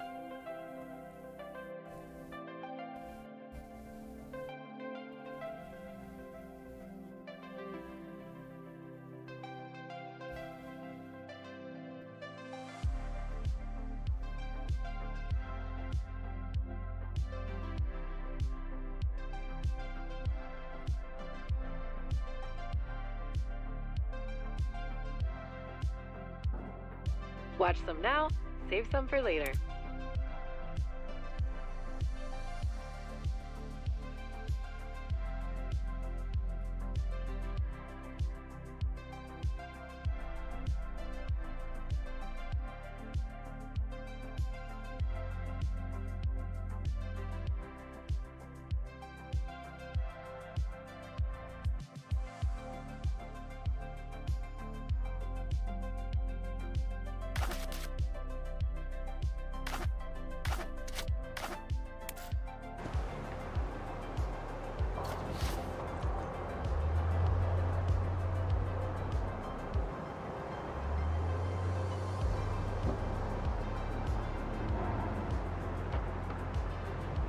que ele tá fazendo? Hedgemon fun fact.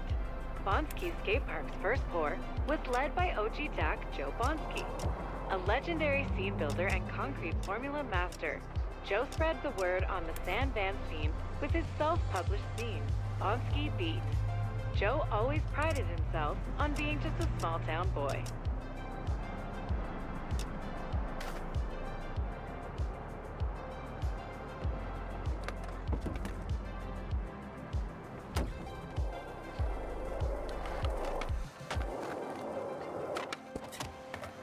Got a slam to play.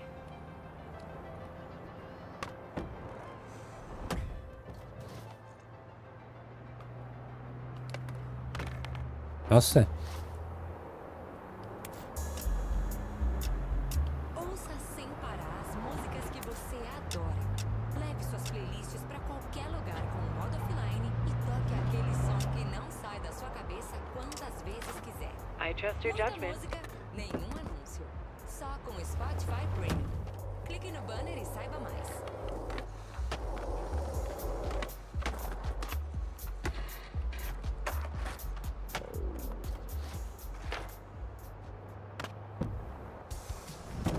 Descubra novas maneiras de curtir suas músicas com o Spotify Premium. A ordem aleatória inteligente adiciona recomendações nas suas playlists para você conhecer novos sons. Você também pode fazer uma jam para curtir com seus amigos. Todo mundo pode adicionar músicas e ouvir junto. Clique no banner e saiba mais.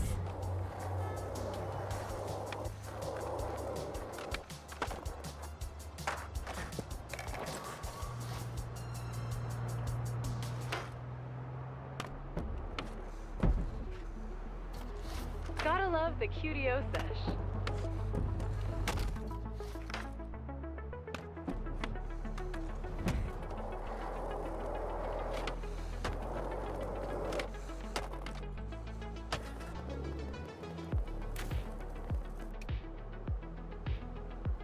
Dá pra fazer melhor.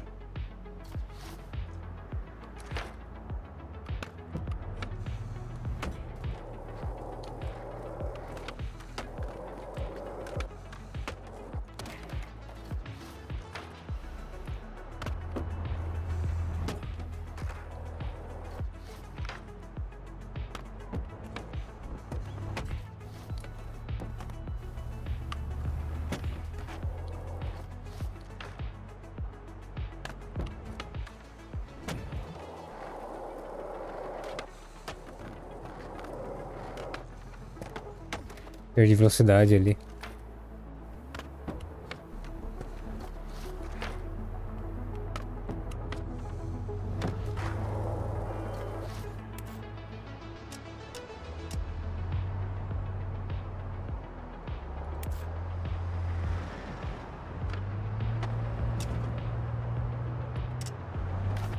Does X mark the spot?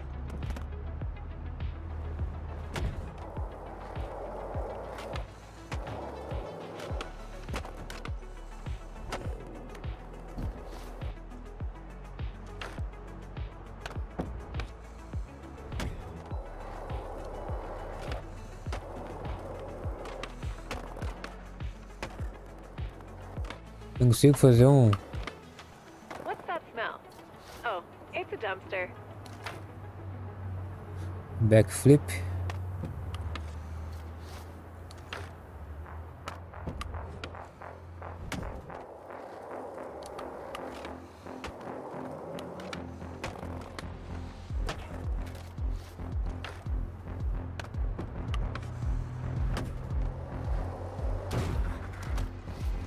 Harsh.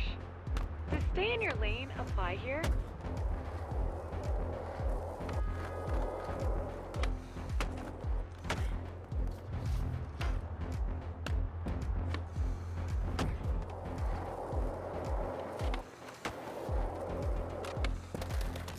Oh.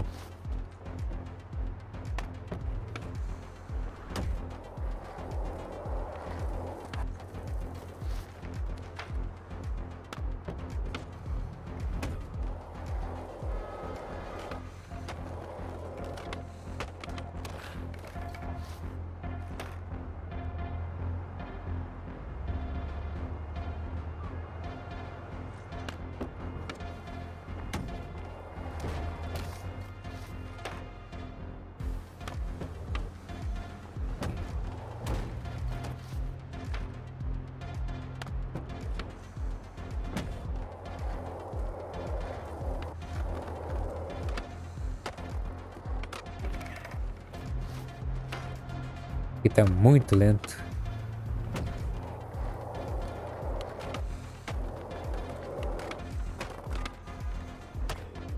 Nice. Looks like you're getting into a groove.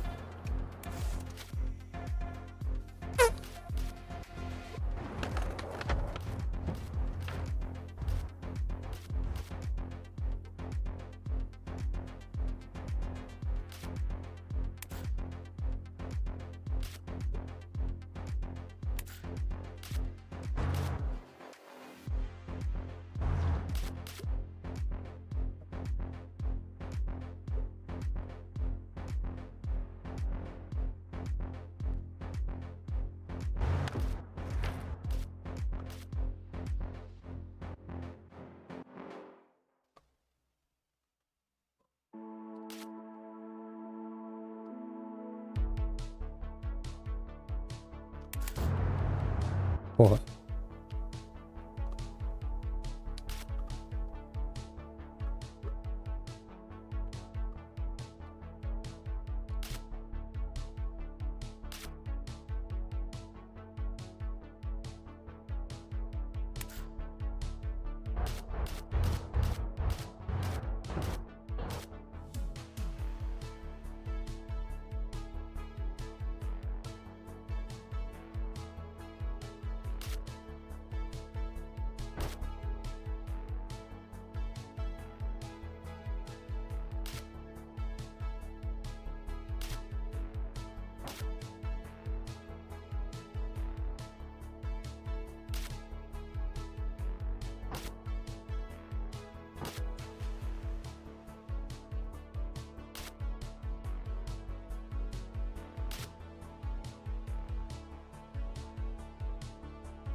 Peito que tem aqui.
Sua música favorita sempre soa bem, mas você sabia que ela I'm pode glad you like soar the ainda footy. melhor? Com o Spotify Premium, você ouve suas músicas com som de alta qualidade, para vibrar com cada nota, cada batida e cada voz. Experimente a música como nunca antes.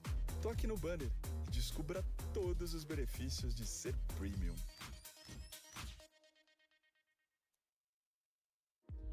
Às vezes você cria uma campanha e parece que está falando com um microfone desligado.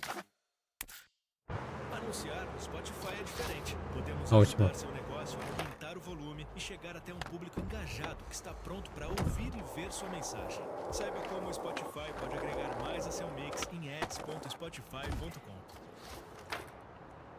Essa festa tá arrasando! Me dá seu celular que eu vou tocar uma música incrível! Meu celular? Nem pensar. Entra na minha jam. Isso aqui? Isso é Jam. Com o Spotify Premium, você inicia uma Jam e seus amigos entram nos seus próprios celulares. You're staying mesmo one que step eles ahead of the com conta scorekeeper by gratuita. hitting Toque no those banner e drop saiba objects. mais sobre todos Smart os move and benefícios move. de ser Premium.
Solid.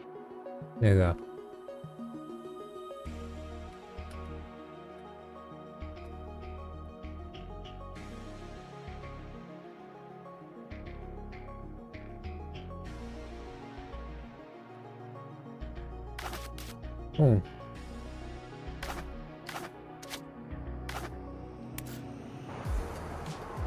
Tem um negócio diferente aqui pra ver. Kind of grabs you by the boo-boo, doesn't it? Olha aí, eu posso encerrar tranquilo.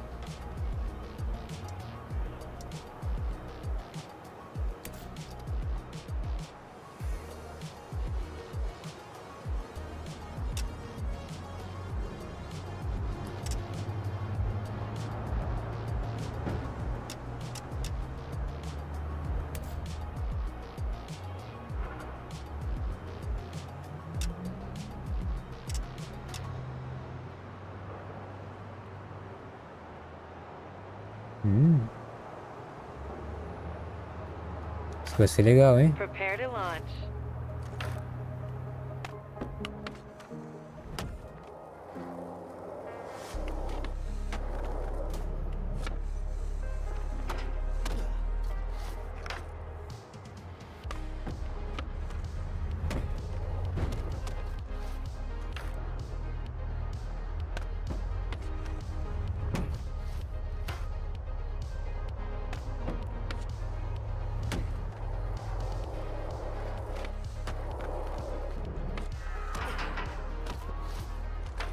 Mas não sei se rola não.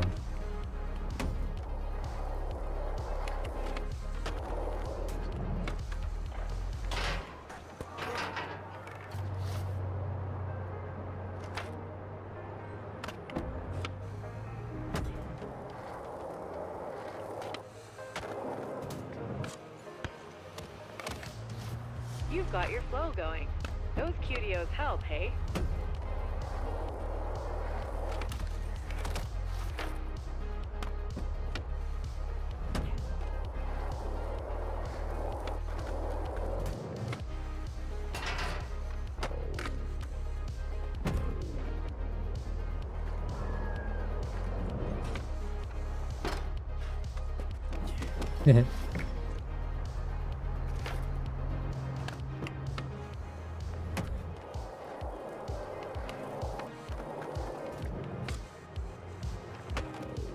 Sweet. Keep that fire going.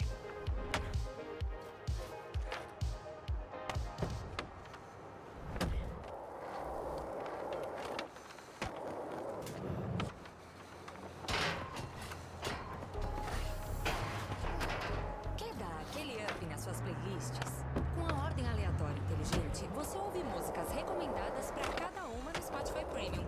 Você também pode fazer uma jam e convidar amigos para contribuir em playlists compartilhadas com repetições e pulos ilimitados. Clique no banner e saiba mais.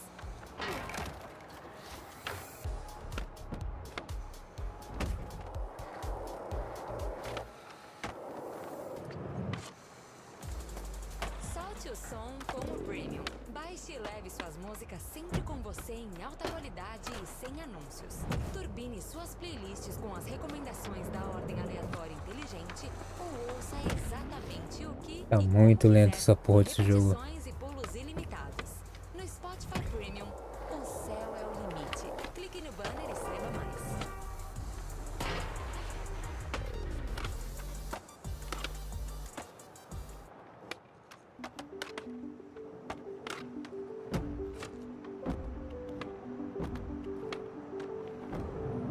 OG DAC and Bonsky builder, Joe Bonsky, had a knack for building stuff that makes even the most intrepid pause and think about it.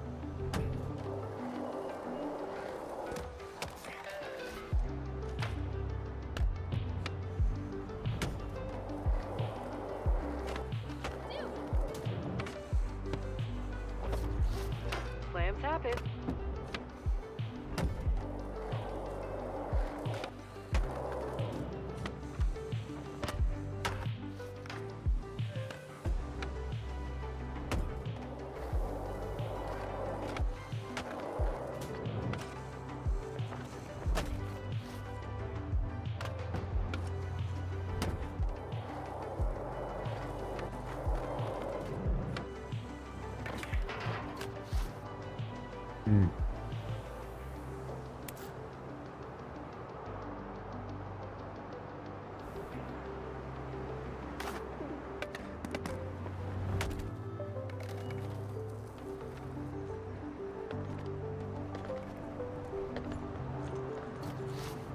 Hey.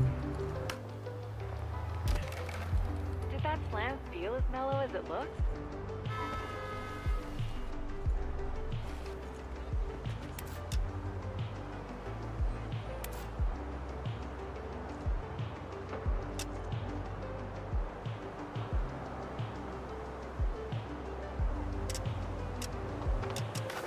Agora You vai. gave it a full workout. Nice.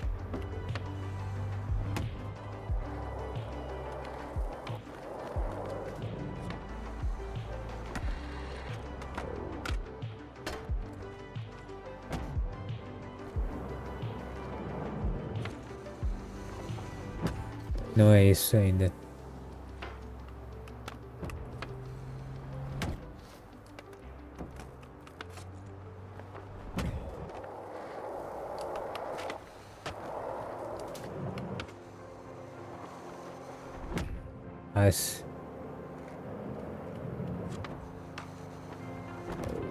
Mas não, não é isso ainda. You're heating up.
A runout's better than a slam.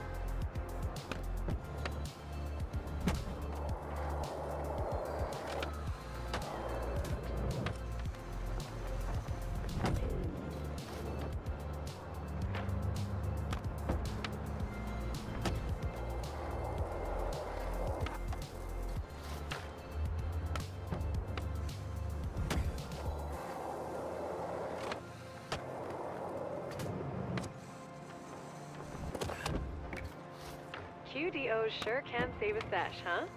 I'm talking about quick drop objects. You know, QDOs.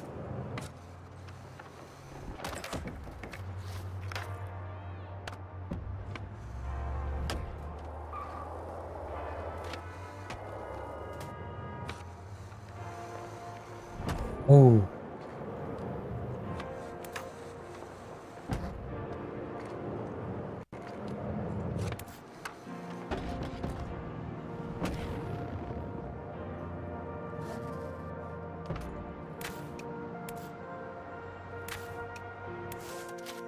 The footy doesn't lie.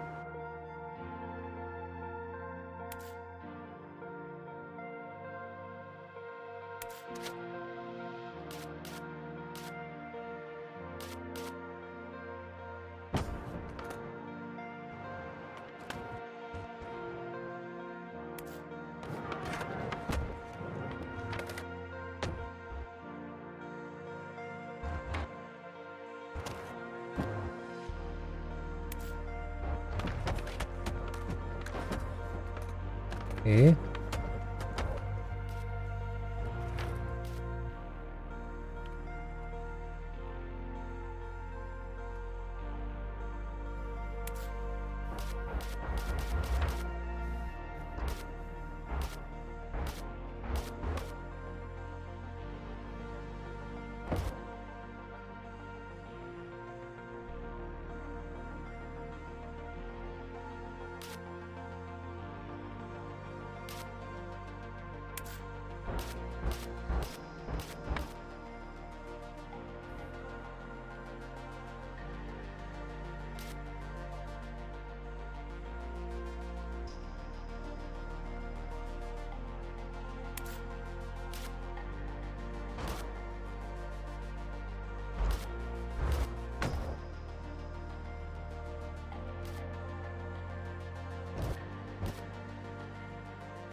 Esse silêncio estraga o clima.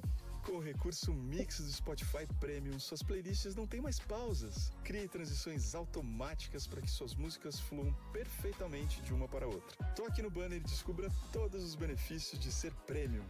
Nossa.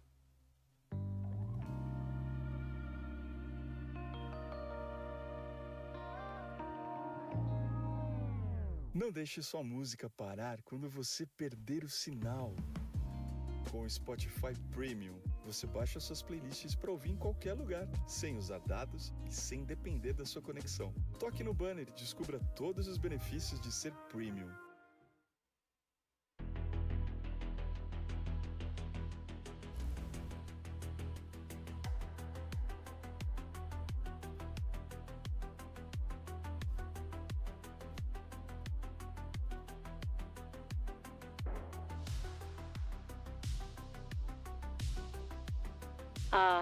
Memories.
No começo é que tinha ficado meio cagado.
É muito rápido.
Legal. Esse aqui.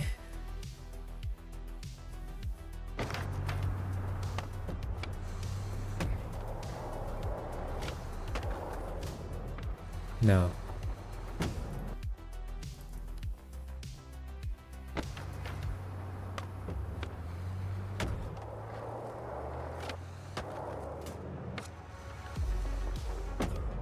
A gente exclui aquele outro. Esse aqui é o 12º. Vou encerrar por aqui.